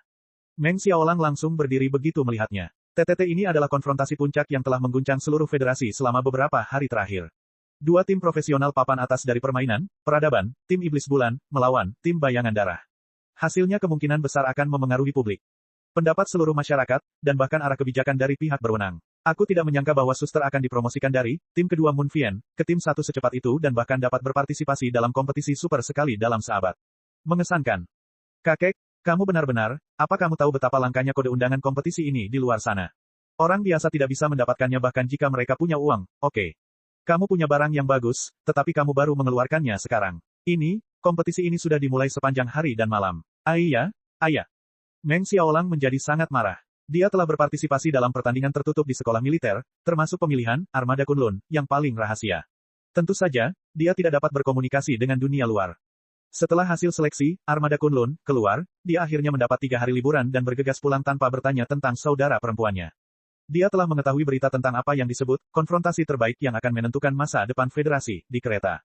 Dia juga tahu bahwa tim Moon Vien, yang merupakan anggota saudara perempuannya, adalah salah satu pesertanya. Namun saat itu, dia mengira bahwa saudara perempuannya hanyalah anggota tim 2 dan tidak memenuhi syarat untuk berpartisipasi. Ia tidak menyangka bahwa adiknya akan bisa mendapatkan kode undangan untuk siaran langsung. Itu berarti bahwa ia tidak hanya berhasil masuk ke tim utama, ia juga menjadi kekuatan utama dan bahkan inti dari tim utama. Ia benar-benar hebat. Benar-benar tidak mengerti, kenapa kalian anak muda begitu bersemangat. Apa kalian sudah gila setelah menonton pertandingan itu? Meng Jiang mengerutkan kening dan berkata, jangan salah paham. Kakekmu bukanlah orang tua yang tidak tahu apa-apa. Saat kakekmu masih muda, permainan prosesor kristal sudah populer. Pertandingan daring bukanlah hal yang aneh, termasuk permainan profesional dan pertandingan profesional. Tidak mengerti. Game hanyalah sebuah game. Tidak peduli seberapa realistisnya, itu hanyalah sebuah game. Bagaimana mungkin selama bertahun-tahun, game di Spiritual Nexus menjadi semakin populer dan bahkan dapat membangkitkan opini publik dan bahkan mengganggu kebijakan pihak berwenang. Kakakmu adalah seorang super pemain. Dia juga dikenal sebagai Raja Tanpa Mahkota. Dia bahkan lebih hebat dari para wakil rakyat. Nama macam apa itu? Kakek, disinilah kamu tidak mengerti. Permainan saat ini telah lama keluar dari kategori permainan sederhana. Sebaliknya, ini adalah dunia virtual yang dibentuk dengan mengumpulkan data besar dari seluruh masyarakat. Tingkat profesionalisme dari berbagai paket ekspansi berbeda. Tentu saja, sebagian besar paket ekspansi ini ditujukan bagi pemain biasa untuk menikmati dan menenangkan tubuh dan pikiran mereka. Namun, ada juga sebagian kecil paket ekspansi khusus yang menggunakan 100% data asli. Ini setara dengan pengurangan catur militer yang sangat serius. Bahkan lebih tinggi dari pengurangan militer. Meng Xiaolang menjelaskan, adapun pemain super, seperti saudara perempuan saya, mereka menganalisis data nyata dengan kebijaksanaan dan kemampuan komputasi mereka dan menyimpulkan situasi perang dan masa depan sehingga pihak berwenang dapat membuat pilihan kebijakan dan prediksi.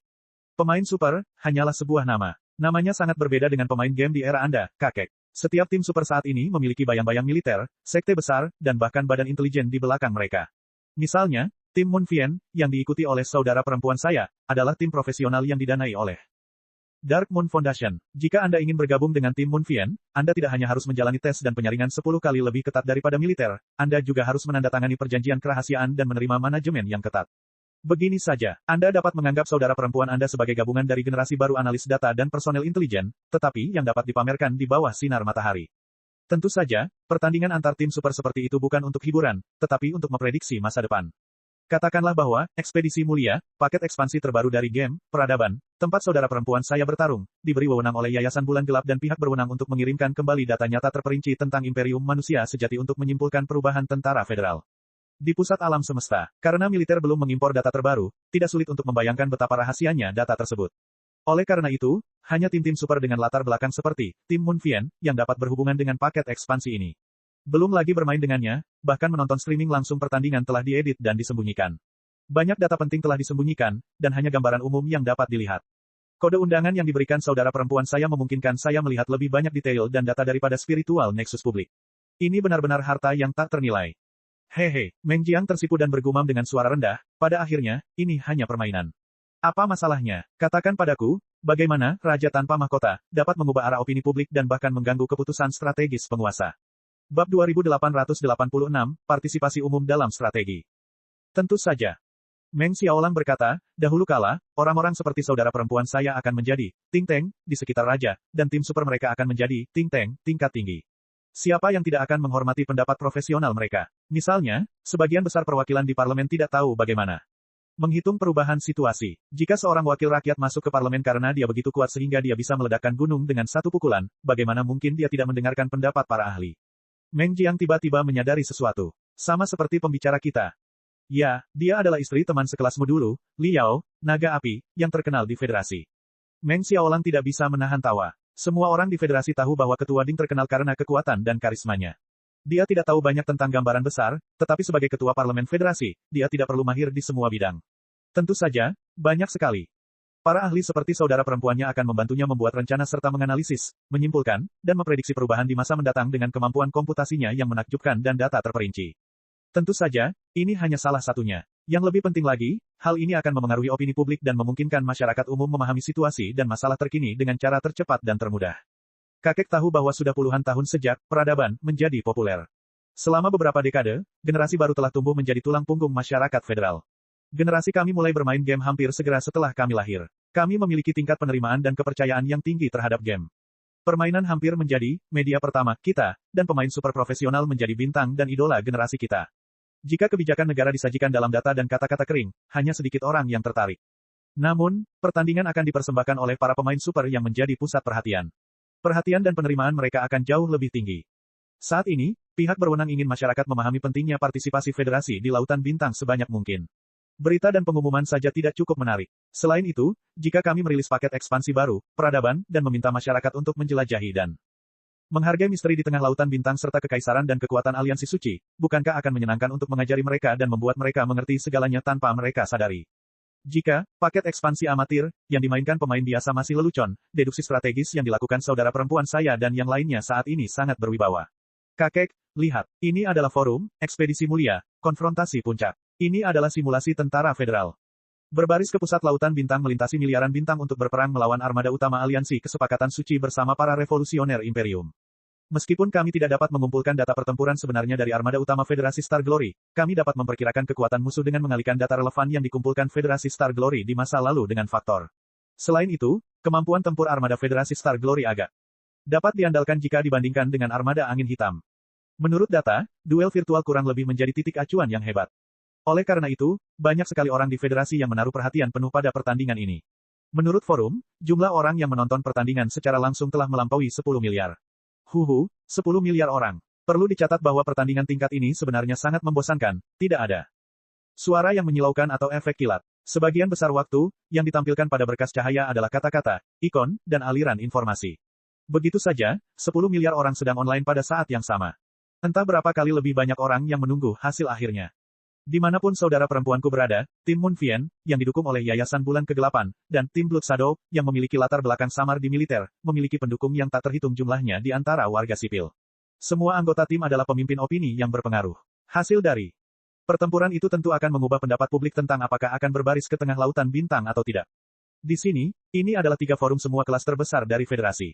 Itu adalah jajak pendapat yang paling berwibawa. Saat ini, jumlah orang yang mendukung pengiriman pasukan segera hampir sama dengan jumlah orang yang mendukung berpikir 2 kali sebelum pergi. Di salah satu forum, 47% vs 44%.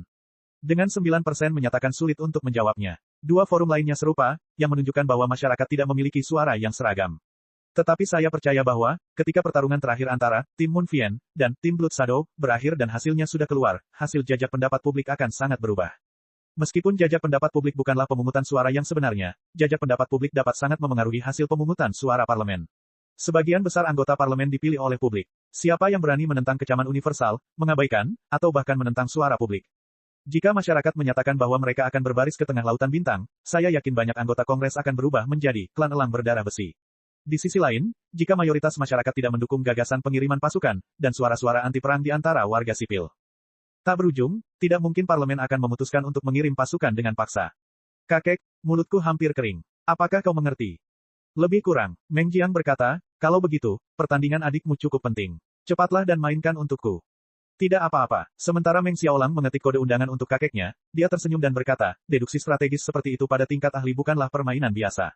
Meskipun aliran waktu di dunia virtual disesuaikan relatif cepat, cukup normal untuk bertarung selama 3 hari 3 malam. Tidak akan berakhir secepat ini. Oh, Meng Jiang mengangguk dan bertanya, kalau begitu, di pihak manakah adikmu dan apa yang disebut tim iblis bulan berada? Mereka adalah penyerang, mengendarai armada virtual melintasi lautan bintang untuk menyerang Imperial Terminus dan Empyrean Terminus yang legendaris. Mereka seharusnya menjadi pendukungnya, bukan? Meng Xiaolang berpikir sejenak dan berkata, di sisi lain, tim Blood Shadow, yang didukung oleh militer kita, memanipulasi armada virtual Federasi Star Glory. Mereka juga menyerang sektor Terminus Empyrean dan planet Terminus Empyrean. Aku tidak mengerti mengapa mereka menugaskan misi tempur sedemikian rupa. Begitulah cara permainan ini dirancang. Namun, Anda tidak dapat mengatakan bahwa militer adalah faksi yang pro-perang. Satu-satunya hal yang dapat Anda katakan adalah bahwa militer memiliki pertimbangannya sendiri. Tuan tidak dapat bangkit dalam kemarahan, dan jenderal tidak dapat terburu-buru berperang. Kemenangan membutuhkan banyak prajurit untuk memperjuangkannya. Tentu saja, kita harus memikirkannya dengan saksama. Saat Meng Xiaolang berbicara, dia telah menyebutkan satu-satunya arena langsung, Glorious Expedition, ekspansi terbaru, Civilization. Prosesor kristal milik Meng Jiang masih merupakan barang antik dari lebih dari 10 tahun yang lalu. Meskipun apa yang disebut hidup, sebagian besar telah disembunyikan karena peraturan kerahasiaan, data yang sangat besar masih memenuhi prosesor kristalnya dan mengeluarkan suara berderit. Sinar cahaya itu membeku cukup lama sebelum muncul aliran informasi yang deras serta ikon-ikon tembus pandang, daftar, dan laporan data yang saling tumpang tindih. Dengan baik, Meng Jiang agak tercengang. Deduksi strategis tingkat ahli, ini terlalu berbeda dari permainan dalam kesannya. Dia menatapnya untuk waktu yang lama dan masih tidak dapat melihat alasannya. Dia tidak punya pilihan selain bertanya kepada cucunya, apa artinya ini? Semuanya mewah. Apakah armada? 2 pihak yang sedang berperang. Di mana ini? Siapa yang menang dan siapa yang kalah? Meng Xiaolang memenuhi syarat untuk bergabung dengan armada Kunlun, terbaru dari Federasi. Tentu saja, kemampuan membacanya 100 kali lebih baik daripada kakeknya. Namun, ini juga pertama kalinya dia menerima aliran informasi yang begitu rumit dan menyeluruh. Itu seperti aliran deras yang deras mengalir ke matanya dan menghantam otaknya. Setelah hanya 3 hingga 5 detik, dia merasa sulit untuk menahannya. Apa sebenarnya itu? Cepat beritahu aku. Meng Jiang tidak terlalu memikirkannya beberapa saat yang lalu. Namun sekarang, rasa penasarannya muncul karena cucunya. Ia bertanya, pihak mana yang menang? Tim Moon Fian milik kakakmu atau tim Blood Shadow milik lawan? Bisakah kau melihat apa yang dilakukan kakakmu dari sini? Katakan padaku. Dengan baik, saat Meng Xiaolang membaca pertandingan, wajahnya berangsur-angsur menjadi pucat dan canggung. Nomor seri yang mewakili kapal antariksa tentara federal berubah dari hijau terang menjadi hijau tua, dari hijau tua menjadi jingga, dan dari jingga menjadi merah tua. Pada akhirnya, mereka terbakar menjadi abu dalam warna merah menyala. Hanya dalam beberapa menit, kapal antariksa dan prajurit tentara federal yang tak terhitung jumlahnya telah mencapai akhir hidup mereka. Tampaknya pasukan kekaisaran yang dikirim oleh kaum revolusioner untuk mempertahankan sektor terminus Empyrean dan pasukan federal yang datang untuk memperkuat mereka telah dikepung oleh armada aliansi Sanctuary. Situasi pertempurannya sangat buruk. Sial, awalnya, mata Meng Lichuan berwarna oranye, lalu berubah pucat. Jiwanya seakan terdorong keluar dari dunia virtual oleh ledakan dahsyat dan kembali ke kapsul permainan yang penuh dengan cairan interaktif saraf. Meng Lichuan tiba-tiba duduk dan mengumpat. Ini adalah pusat informasi federal, pusat peradaban, di kota 100 bunga. Itu adalah markas rahasia terbesar. Itu juga merupakan pusat deduksi strategis tingkat nasional yang diawasi secara ketat oleh Departemen Pedang Rahasia, Yayasan Bulan Gelap, Militer, dan Grup Cahaya Matahari yang Mulia. Untuk keputusan strategis yang akan menentukan masa depan federasi, kesimpulan strategis publik pertama tentang apakah akan berbaris menuju pusat lautan bintang atau tidak akan dilakukan di tempat ini, yang juga dikenal sebagai ekspedisi mulia. Di antara puluhan ribu prosesor kristal super tipe RI, ribuan kapsul permainan paling canggih tersusun rapat. Mereka yang berada di dalam cairan interaksi saraf semuanya adalah ahli deduksi yang jumlahnya 1 dari 10.000 dan memiliki kemampuan komputasi terkuat. Logika yang paling teliti, dan imajinasi yang paling melimpah. Mereka bukan sekadar pemain super, tetapi personel intelijen elit dari Dark Moon Foundation dan bayi-bayi militer yang berharga. Meng Lichuan adalah salah satunya. Ia juga merupakan raja pendatang baru yang diakui dan sangat yakin bahwa ia akan menjadi pemain andalan sejati dalam 10 tahun ke depan. Bab 2887, Pembunuhan yang disengaja. Sebagai pemain andalan masa depan, ketenangan adalah fondasinya. Meng Lichuan menganggap dirinya sebagai orang yang tidak akan mengubah sikapnya bahkan ketika sebuah planet akan runtuh. Jika tidak, dia tidak akan mampu berjuang melewati pertempuran dari klub-klub di pinggiran. Tim Moon Shadow kepada para pendekar muda, kemudian dari para pendekar muda ke tim ketiga, tim kedua, dan bahkan sampai pada titik di mana ia dapat mewakili tim pertama dan bersaing dengan para ahli terbaik dari militer di medan pertempuran puncak. Namun saat ini, meskipun dia telah berlatih selama hampir 30 tahun, sarafnya yang seperti besi menunjukkan tanda-tanda akan runtuh. Dia akan mengutuknya tanpa mempedulikan hal lain, tidak mungkin dia bisa memenangkan pertempuran. Meng Lichuan adalah orang yang berbakat dalam operasi di tim. Sederhananya, dia merencanakan dan mendistribusikan aset armada, terutama distribusi bahan bakar dan amunisi. Dalam perang virtual yang belum pernah terjadi sebelumnya, ratusan kapal pasokan berada langsung di bawah komandonya. Tugasnya adalah mengirim kapal pasokan ke tempat yang paling membutuhkannya dengan aman dan cepat. Meng Lichuan benar-benar yakin dengan bidang yang paling ia kuasai. Banyak anggota lama tim satu sering bercanda bahwa, dengan manajemen Meng Lichuan, tidak perlu ada trik apapun. Yang perlu mereka lakukan hanyalah berlari cepat ke depan. Bahkan militer telah mencoba memburu Meng Lichuan beberapa kali, berharap dia bisa bergabung dengan tentara federal. Dengan bakat yang dia tunjukkan di dunia maya, bukan tidak mungkin baginya untuk menjadi komandan armada pasokan yang sebenarnya atau bahkan penasihat panglima tertinggi yang sedang bertugas. Bertanggung jawab atas logistik. Dalam pertempuran selama sehari semalam, Meng Lichuan telah mengerahkan bakat dan kerja kerasnya sebaik mungkin dan menyelesaikan tugas yang diberikan tim kepadanya. Kapal-kapal pasokan yang dikomandoinya menerjang serangan musuh yang ganas dan bergerak melalui garis pertempuran dengan lancar. Memastikan bahwa binatang besi yang tampak seperti lubang tanpa dasar itu menembak tanpa henti dan melancarkan serangan glamor seperti Merkuri. Sayangnya, keuntungan taktis tidak cukup untuk mengimbangi kerugian strategis. Pasukan ekspedisi yang dikendalikan Meng Lichuan dan rekan-rekannya nyaris sempurna dalam setiap detail medan perang, tetapi mereka masih tidak mampu menahan gelombang kehancuran armada aliansi Suaka. Di bawah serangan yang tak kenal takut dan bahkan bunuh diri dari anggota aliansi Sanctuary, tentara federal virtual dan tentara kekaisaran virtual tidak bekerja sama dengan baik. Mereka saling waspada dan bahkan berharap, teman, mereka akan terbunuh terlebih dahulu. Segera, celah di antara mereka ditemukan oleh anggota aliansi Sanctuary terluka parah, dan pasukan kekaisaran dan pasukan federal dipisahkan dan diserang secara terpisah. Di bawah serangan musuh yang ganas, kapal-kapal pasokan di bawah kendali Meng Lichuan terbakar dan meledak satu demi satu. Bahkan jika mereka tiba di dekat gudang senjata tepat waktu, akan tetap sulit bagi mereka untuk menyelesaikan misi pasokan di medan perang yang bergelombang. Seringkali, mereka akan terkubur bersama dengan persenjataan. Kemudian, bahkan kapal induk armada pasokan Meng Lichuan pun direbut. Ia terpaksa mundur dari medan perang setelah serangkaian bola api yang menyilaukan. Apa-apaan, Meng Lichuan tidak bisa lebih marah lagi. Dia menamparkan cairan interaksi saraf di sebelahnya dengan sangat keras sehingga lendir dingin itu hampir tersulut oleh amarahnya. Bagaimana direktur mengatur aturan deduksi? Itu tidak adil. Tingkat korban armada aliansi Santuari lebih dari 50%, tetapi moral armada tidak terpengaruh sama sekali, dan salvo juga tidak terpengaruh. Bukankah itu keterlaluan? Jangan terburu-buru. Kudengar anggota Federasi Star Glory memang seperti itu. Menurut intelijen terbaru yang dikirim kembali oleh Star Ocean Imperium, dalam perang antara Star Ocean Imperium dan Star Ocean Imperium, bahkan ada kasus di mana tingkat korban armada Star Ocean Imperium mencapai 70% namun mereka tidak mundur. Bagaimanapun, orang-orang Kekaisaran Lautan Bintang berbeda dari orang-orang biasa. Mereka tidak takut, tidak putus asa, dan tidak takut mati. Mereka hanyalah mesin pembunuh yang sedingin baja. Anda mungkin menganggap bahwa orang-orang Kekaisaran Lautan Bintang memiliki bakat untuk mengunci moral. Itulah kemampuan mereka. Spesial, baiklah, aku bisa menerima kenyataan bahwa anggota Sanctuary Alliance bisa mengunci moral, tapi bagaimana dengan kita, teman-teman?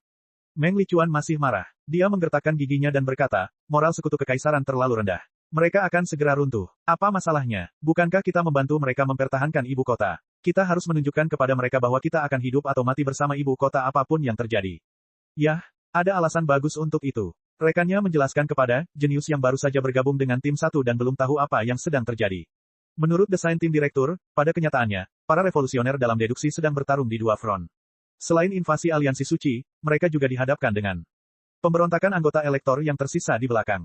Selain itu, latar belakang mereka terlalu rumit, dan mereka sudah lama tidak bertempur. Kerja sama tim mereka dengan kita tidak begitu baik. Tidak mengherankan jika moral mereka rendah.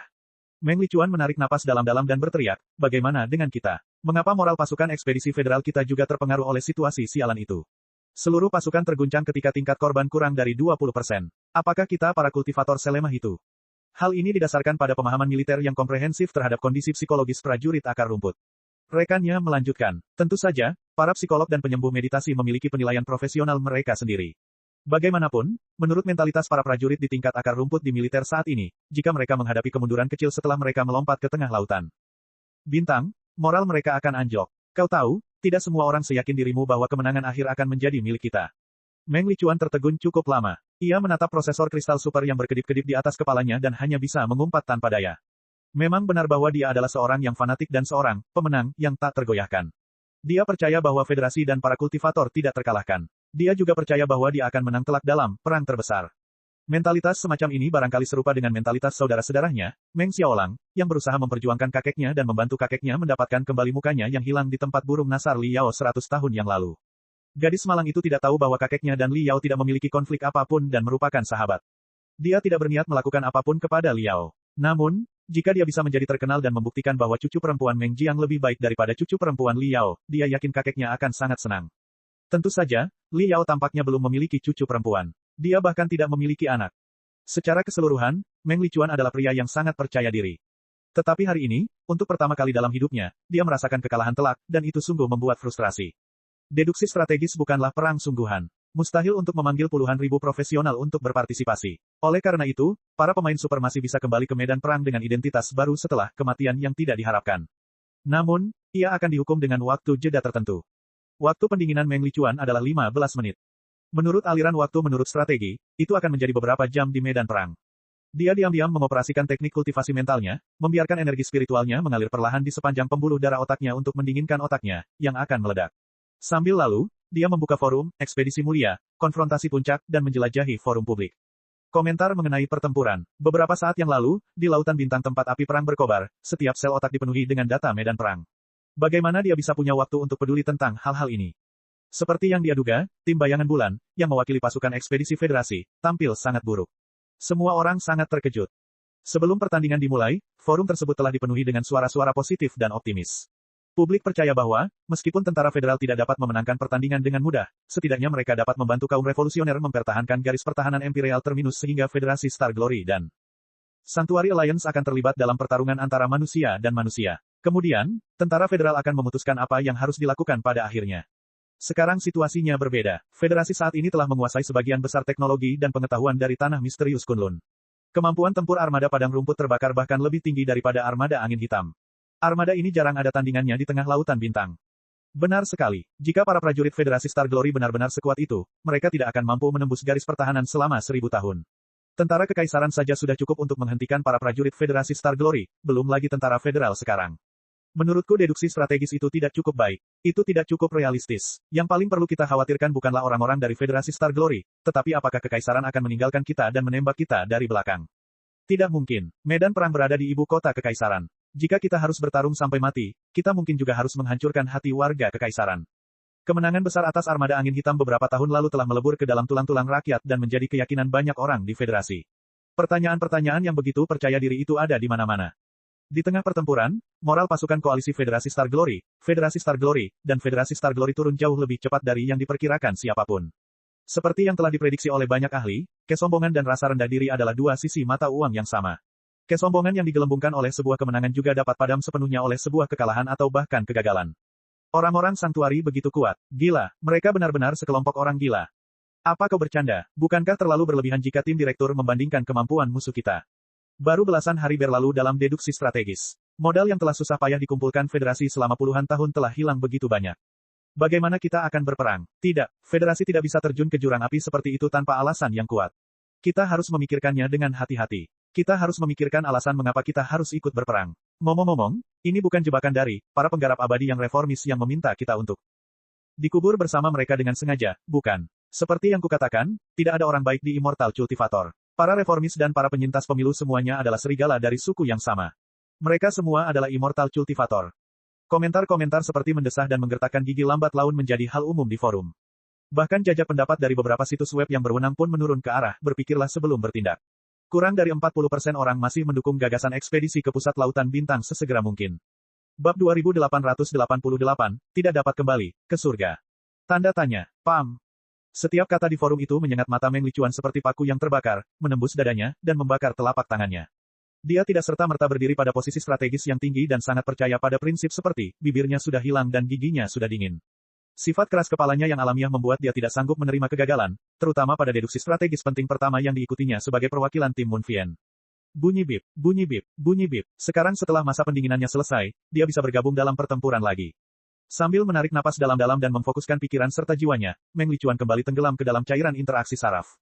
Namun, ia melihat serangkaian aliran data berwarna-warni melalui matanya yang tertutup dan memasuki deduksi strategis lagi.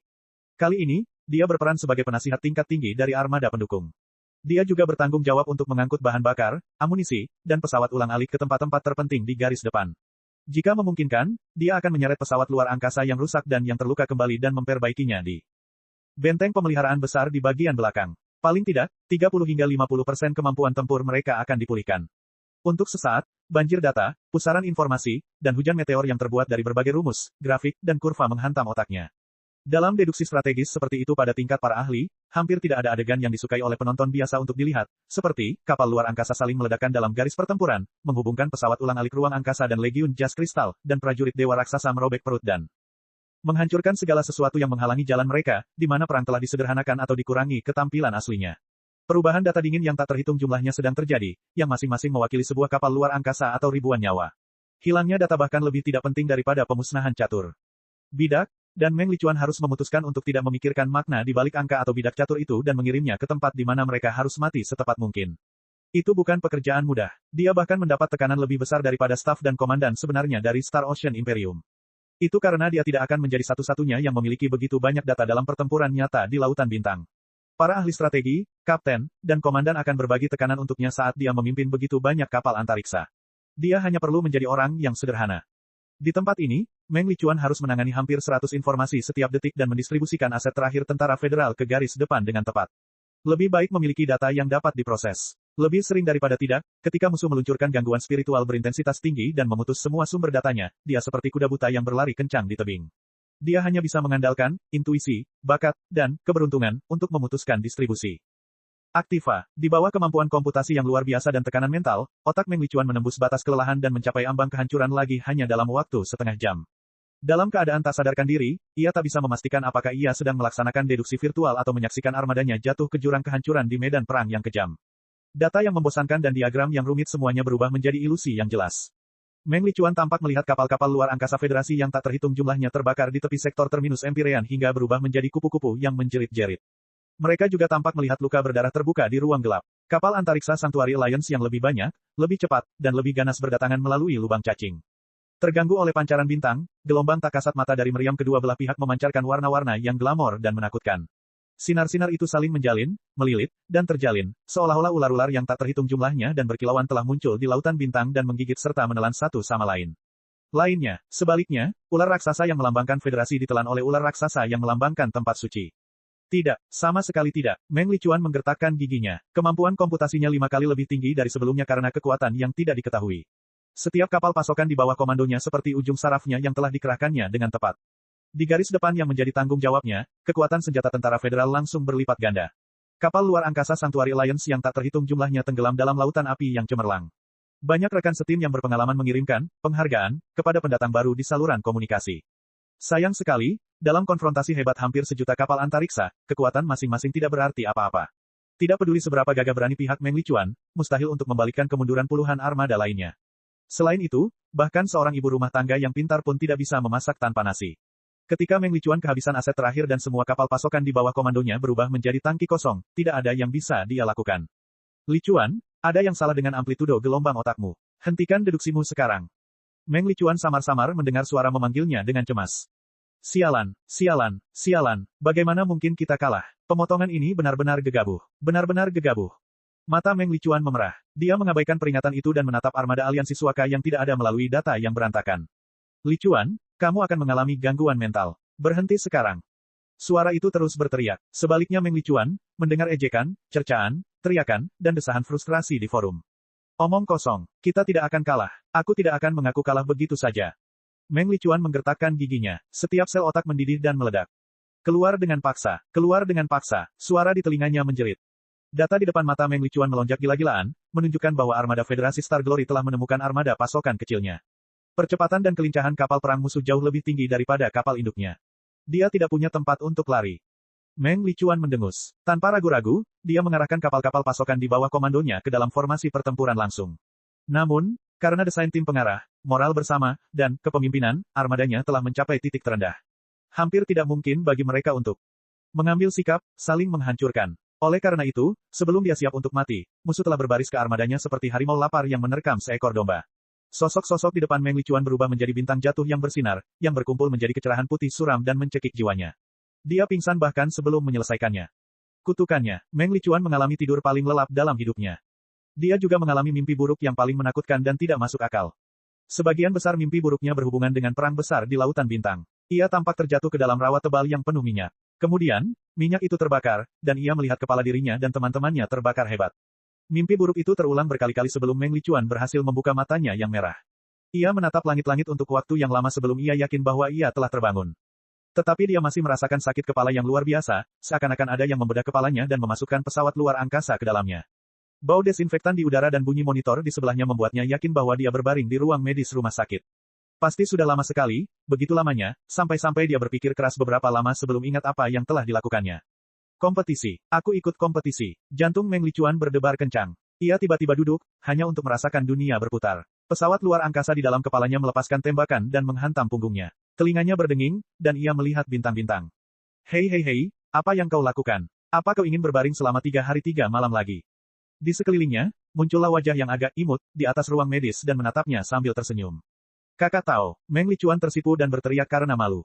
Sister Tao, bernama Jiang Bai Tao. Dia adalah anggota lama, tim Moon Fian, dan senior yang membawa Meng Lichuan ke dalam sekte. Menurut aturan dunia kultivator, dia adalah pemandunya. Tentu saja, mereka berdua cukup dekat. Kepalaku sakit. Apa yang terjadi padaku, Suster Tao? Meng Lichuan memegang pelipisnya dan menarik napas dalam-dalam beberapa kali. Kompetisi. Kita masih di tengah-tengah kompetisi. Mengapa kamu di sini? Ada kabar buruk dan kabar baik. Jiang Bai Tao tersenyum. Kabar buruknya adalah kamu memicu sel-sel otakmu tanpa mempedulikan hal lain.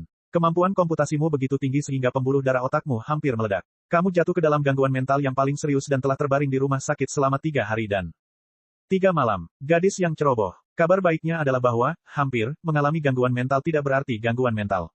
Tidak hanya tidak akan ada kelanjutannya, Anda juga membuat terobosan tiba-tiba, dan maju beberapa level tanpa Anda sadari. Tentu saja, kami tidak akan mengetahui status spesifik otak Anda sampai kami menjalankan serangkaian tes. Kita bicarakan nanti kalau kamu sudah lebih baik. Secara keseluruhan, penampilanmu 3 hari yang lalu sangat mengagumkan.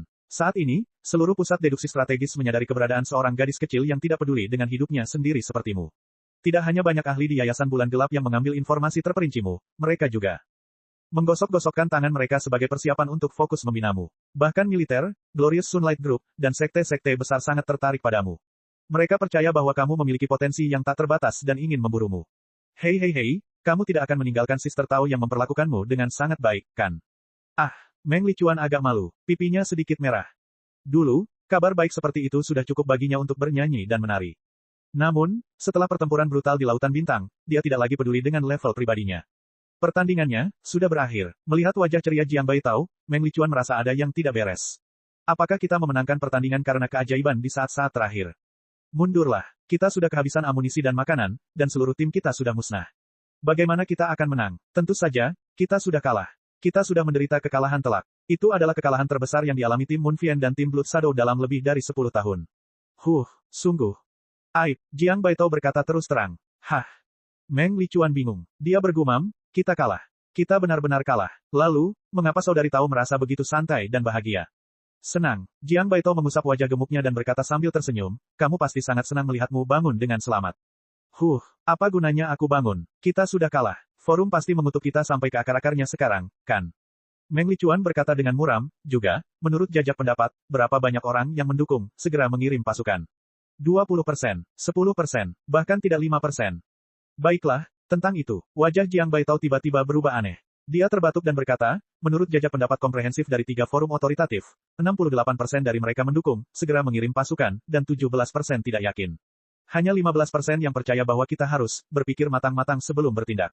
Selain itu, seiring berjalannya waktu, dengan semakin banyaknya orang yang mendukung, segera mengirim pasukan. Apa? Meng Lichuan tercengang. Ia duduk tegak lagi dan jatuh terduduk ke tanah. Tanpa mempedulikan rasa pusingnya, ia menjerit, apa kau bercanda? Bagaimana ini bisa terjadi? Bab 2889, Saudari, Invasi Kegelapan. Kepala Meng Lichuan kacau balau. Dia tahu pengaruh pertandingan puncak. Sebelum pertempuran, sang kapten dan bahkan sebagian pimpinan Yayasan Bulan Gelap telah menjelaskan kepada mereka dengan sungguh-sungguh bahwa hasil deduksi strategis tersebut tidak hanya akan memengaruhi opini publik tetapi juga hasil pemungutan suara parlemen. Masa depan banyak orang ada di tangan mereka. Itulah sebabnya Meng Lichuan berusaha keras menyelesaikan misinya meskipun dengan risiko membakar otaknya. Di tengah pertempuran, hasil forum membuktikan bahwa jajak pendapat berkaitan erat dengan kemajuan pertempuran. Ketika tim Moonfian memiliki sedikit keunggulan, lebih banyak orang mendukung pengiriman pasukan. Ketika tim Blood Shadow secara bertahap memperoleh kemenangan telak, lebih banyak orang menentang pengiriman pasukan. Saat ini, tim Moonfian telah menderita kekalahan telak, yang berarti pasukan ekspedisi federasi telah sepenuhnya musnah. Bukankah seharusnya jajak pendapat anjlok? Bagaimana mungkin semakin banyak orang mendukung keputusan untuk mengirim pasukan? Itu adalah situasi sepihak. Apa yang sebenarnya terjadi? Meng Lichuan bertanya dengan suara bodoh, Saudari Tao, apakah kamu mengatakan sesuatu yang salah, atau apakah aku salah mendengarnya? Aku tidak mengatakan sesuatu yang salah, dan kamu juga tidak salah dengar. Hasilnya memang di luar dugaanku. Sampai hari ini, aku masih linglung. Aku belum tahu apa yang terjadi.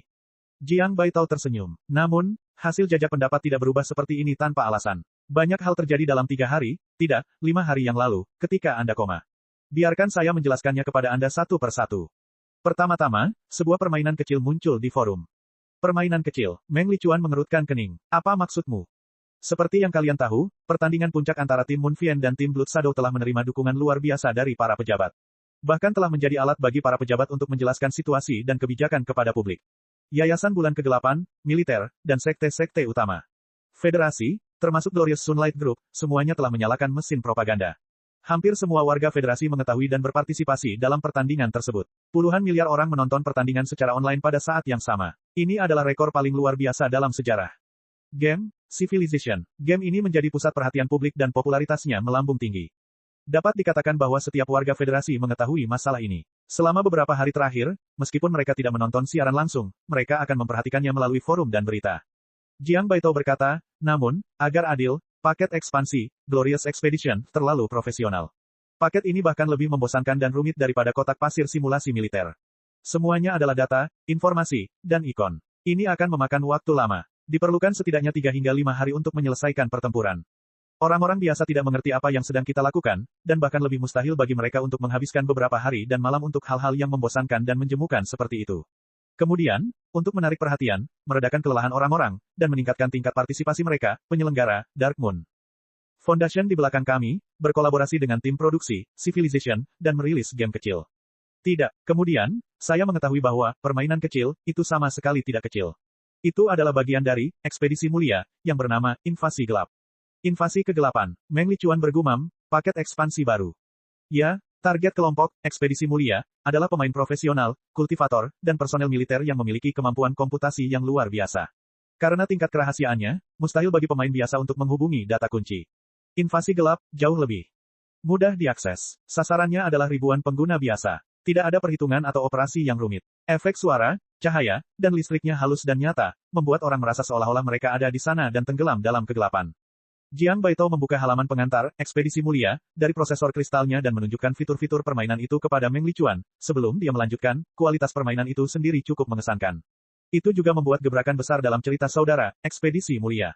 Sementara semua orang di federasi memperhatikan kompetisi utama kami, ia bahkan mengiklankannya di forum dan saluran streaming langsung dan bahkan mendorongnya langsung ke pengguna. Seperti yang terjadi, ia menarik banyak perhatian dalam beberapa jam setelah dirilis dan menjadi yang paling populer. Paket ekspansi pada platform, peradaban. Para penonton di sini ingin menonton pertandingan kami, tetapi mereka tidak mengerti apapun setelah menonton dalam waktu yang lama. Ketika mereka mulai tidak sabar, mereka tiba-tiba didorong ke Sisters resmi.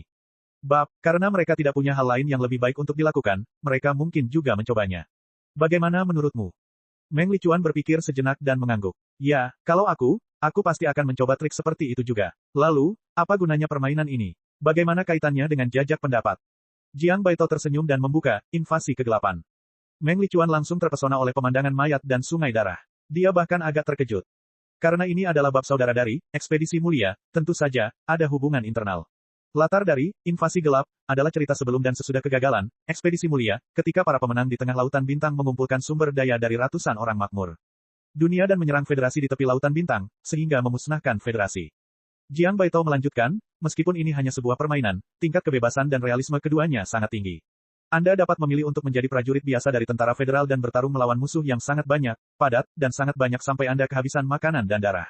Anda juga dapat memainkan peran sebagai warga sipil tak berdaya dari tentara federal dan mencoba melindungi keluarga Anda di api penyucian setelah perang. Anda juga dapat memainkan peran kapten kapal induk sipil dan melarikan diri dengan tergesa-gesa bersama puluhan ribu orang dan sumber daya terbatas menuju alam semesta yang lebih dingin dan tandus. Bagian paling menarik dari cerita ini adalah asal mula permainan. Dalam Darkness Invasion, Anda dapat memainkan peran sebagai manajer tempat perlindungan.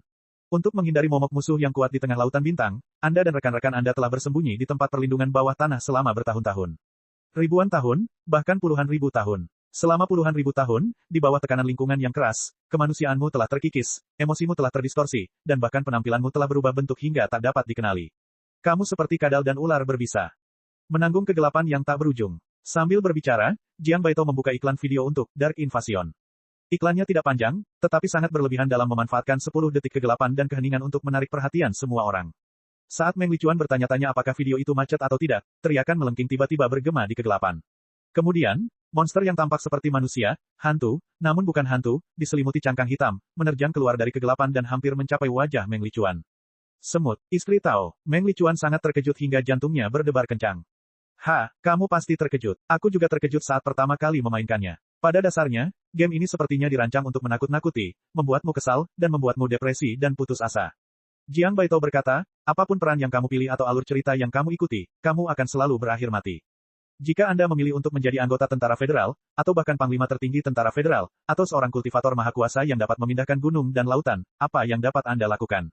Menghadapi serangan jutaan kapal antariksa yang telah mengintegrasikan semua sumber daya di pusat lautan bintang. Kamu tidak akan bisa melakukan apapun meskipun kamu diberi puluhan atau bahkan ratusan prajurit dewa raksasa. Menghancurkan mereka adalah penghancuran total.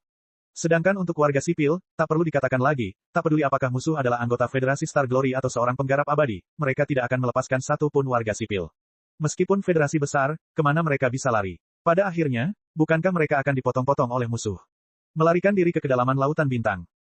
Kita sudah berada di ujung lautan bintang. Jika kita melarikan diri lebih jauh, akan lebih mustahil bagi kita untuk menemukan sumber daya apapun. 1 atau 2 kapal antariksa tidak cukup untuk mendukung berfungsinya masyarakat secara efektif.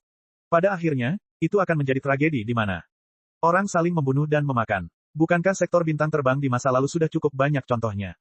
Melarikan diri ke tempat perlindungan di pusat planet dan tidak keluar selama ratusan tahun, ribuan tahun, atau bahkan ribuan tahun. Memang benar bahwa Federasi Star Glory dan Kekaisaran menghargai pengembalian sumber daya. Memang tidak sepadan untuk membalik seluruh kerak bumi selama beberapa ratus tahun. Warga sipil. Namun hasil dari keputusan tersebut adalah tema dari perluasan tersebut. Kegelapan menyerbu. Kegelapan menyerbu tidak hanya tubuh manusia tetapi juga emosi dan hati kita yang paling berharga. Ketika keturunan kita merangkak keluar dari kegelapan lagi puluhan ribu tahun kemudian, akankah ada orang mengakui bahwa mereka adalah manusia nyata? Dengan baik. Meng Lichuan menonton klip video, Dark Invasion, yang diunggah oleh banyak pemain, terutama bagian akhir yang penuh dengan rasa sakit, kengerian, dan keputusasaan. Semakin banyak dia menonton, semakin dingin hatinya, dan semakin dia gemetar. Dia berkata dengan suara rendah, ini bukan permainan biasa. Ini tampaknya bukan permainan. Ini tampaknya merupakan sejarah yang telah terjadi berkali-kali dan masa depan yang tidak dapat dihindari dan akan segera tiba. Senyum di wajah Jiang Baitao telah hilang, digantikan oleh kabut samar.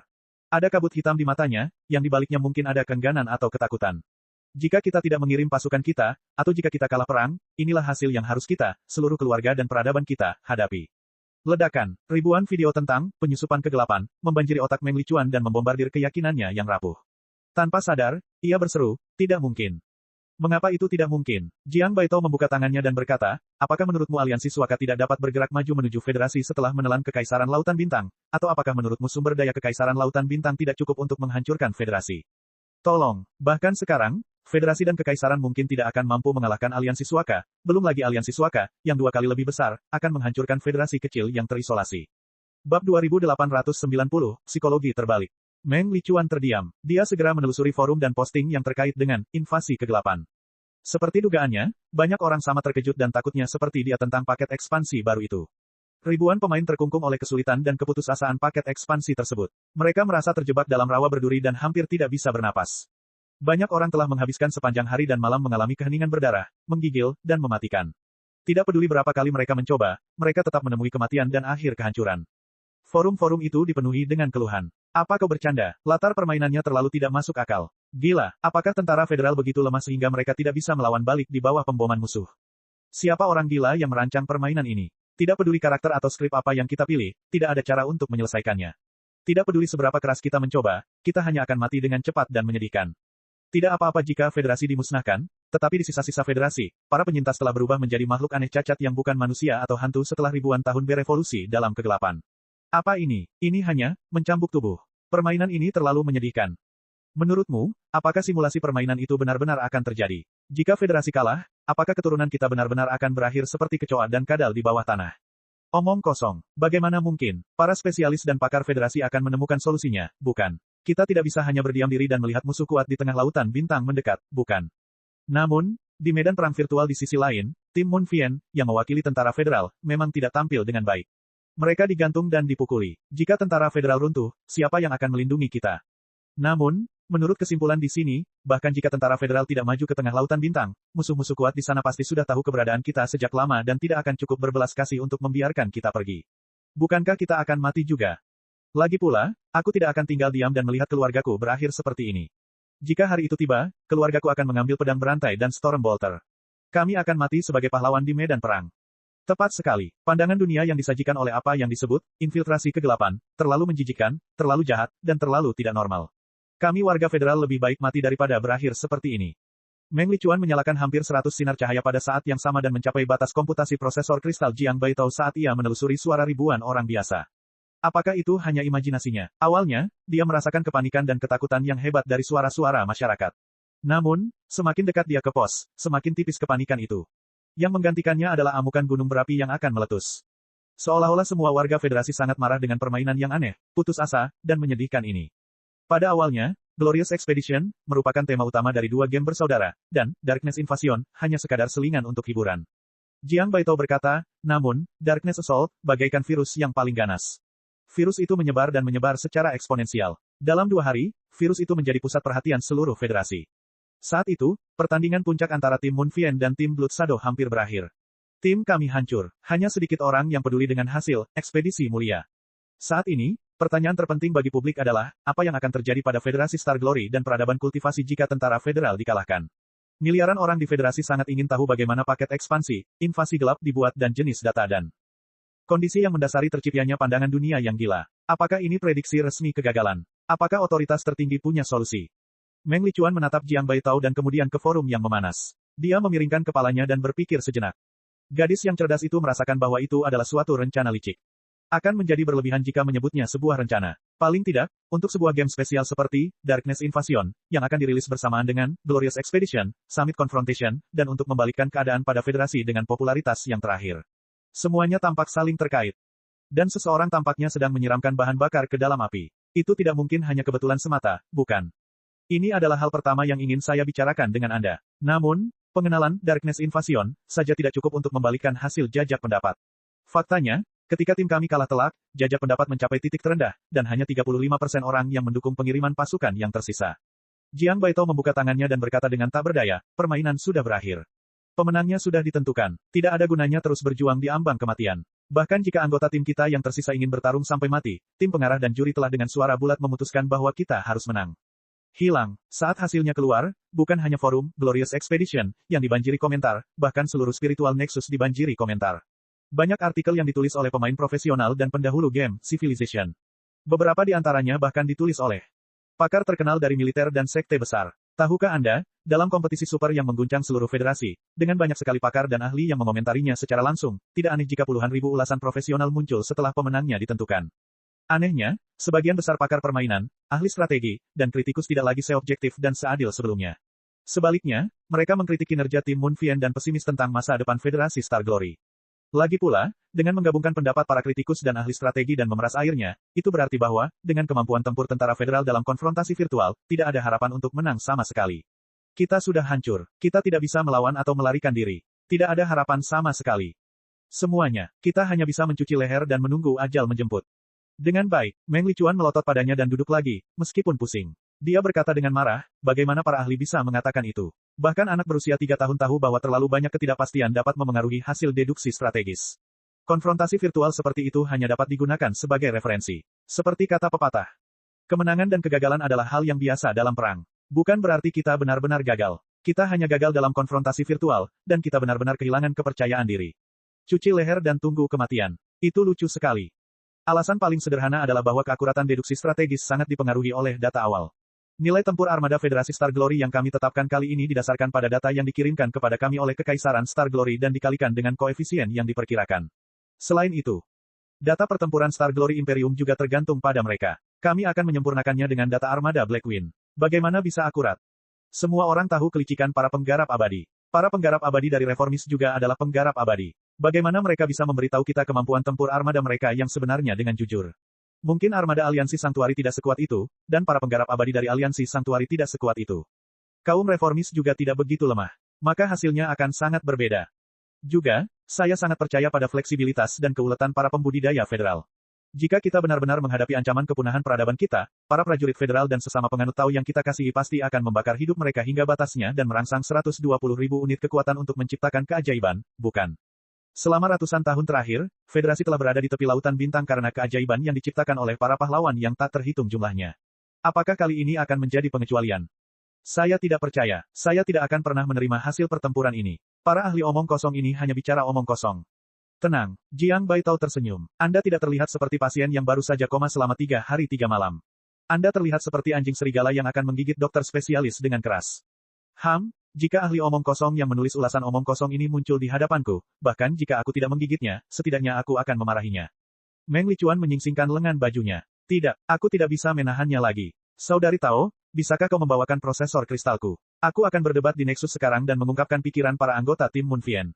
Tidak perlu. Bahkan, sehari setelah artikel itu diterbitkan, para ahli, cendekiawan, dan komentator sudah dihujat habis-habisan. Jiang Baitao menggoyangkan prosesor kristalnya dan membuka beberapa halaman baru, yang tampaknya menjadi area baru di forum, ekspedisi mulia, bagi publik untuk melampiaskan kemarahan mereka. Ratusan posting baru muncul setiap detik, sehebat dan seseram letusan gunung berapi. Ahli omong kosong macam apa dia? Memutuskan masa depan federasi berdasarkan hasil pertandingan virtual. Itu tidak masuk akal. Kau pikir kau siapa? Saya telah memperhatikan dengan seksama apa yang disebut, konfrontasi puncak. Saya harus mengatakan bahwa peraturannya terlalu tidak adil. Tim Blood Shadow telah mengunci moral sepanjang waktu. Ratusan ribu kapal antariksa bertempur seperti satu kapal antariksa. Di pihak tim Moon Vien, moral mereka telah dirusak oleh segala macam ketidakadilan. Komandan mereka telah dilemahkan, dan sekutu mereka telah runtuh. Bukankah mereka mengikat tangan dan kaki tentara federal dan membiarkan kita tergantung? Apa gunanya aturan yang ekstrim seperti itu? Selain itu, bukan seluruh kekuatan utama tentara federal yang berada di bawah komando tim Moon Vien.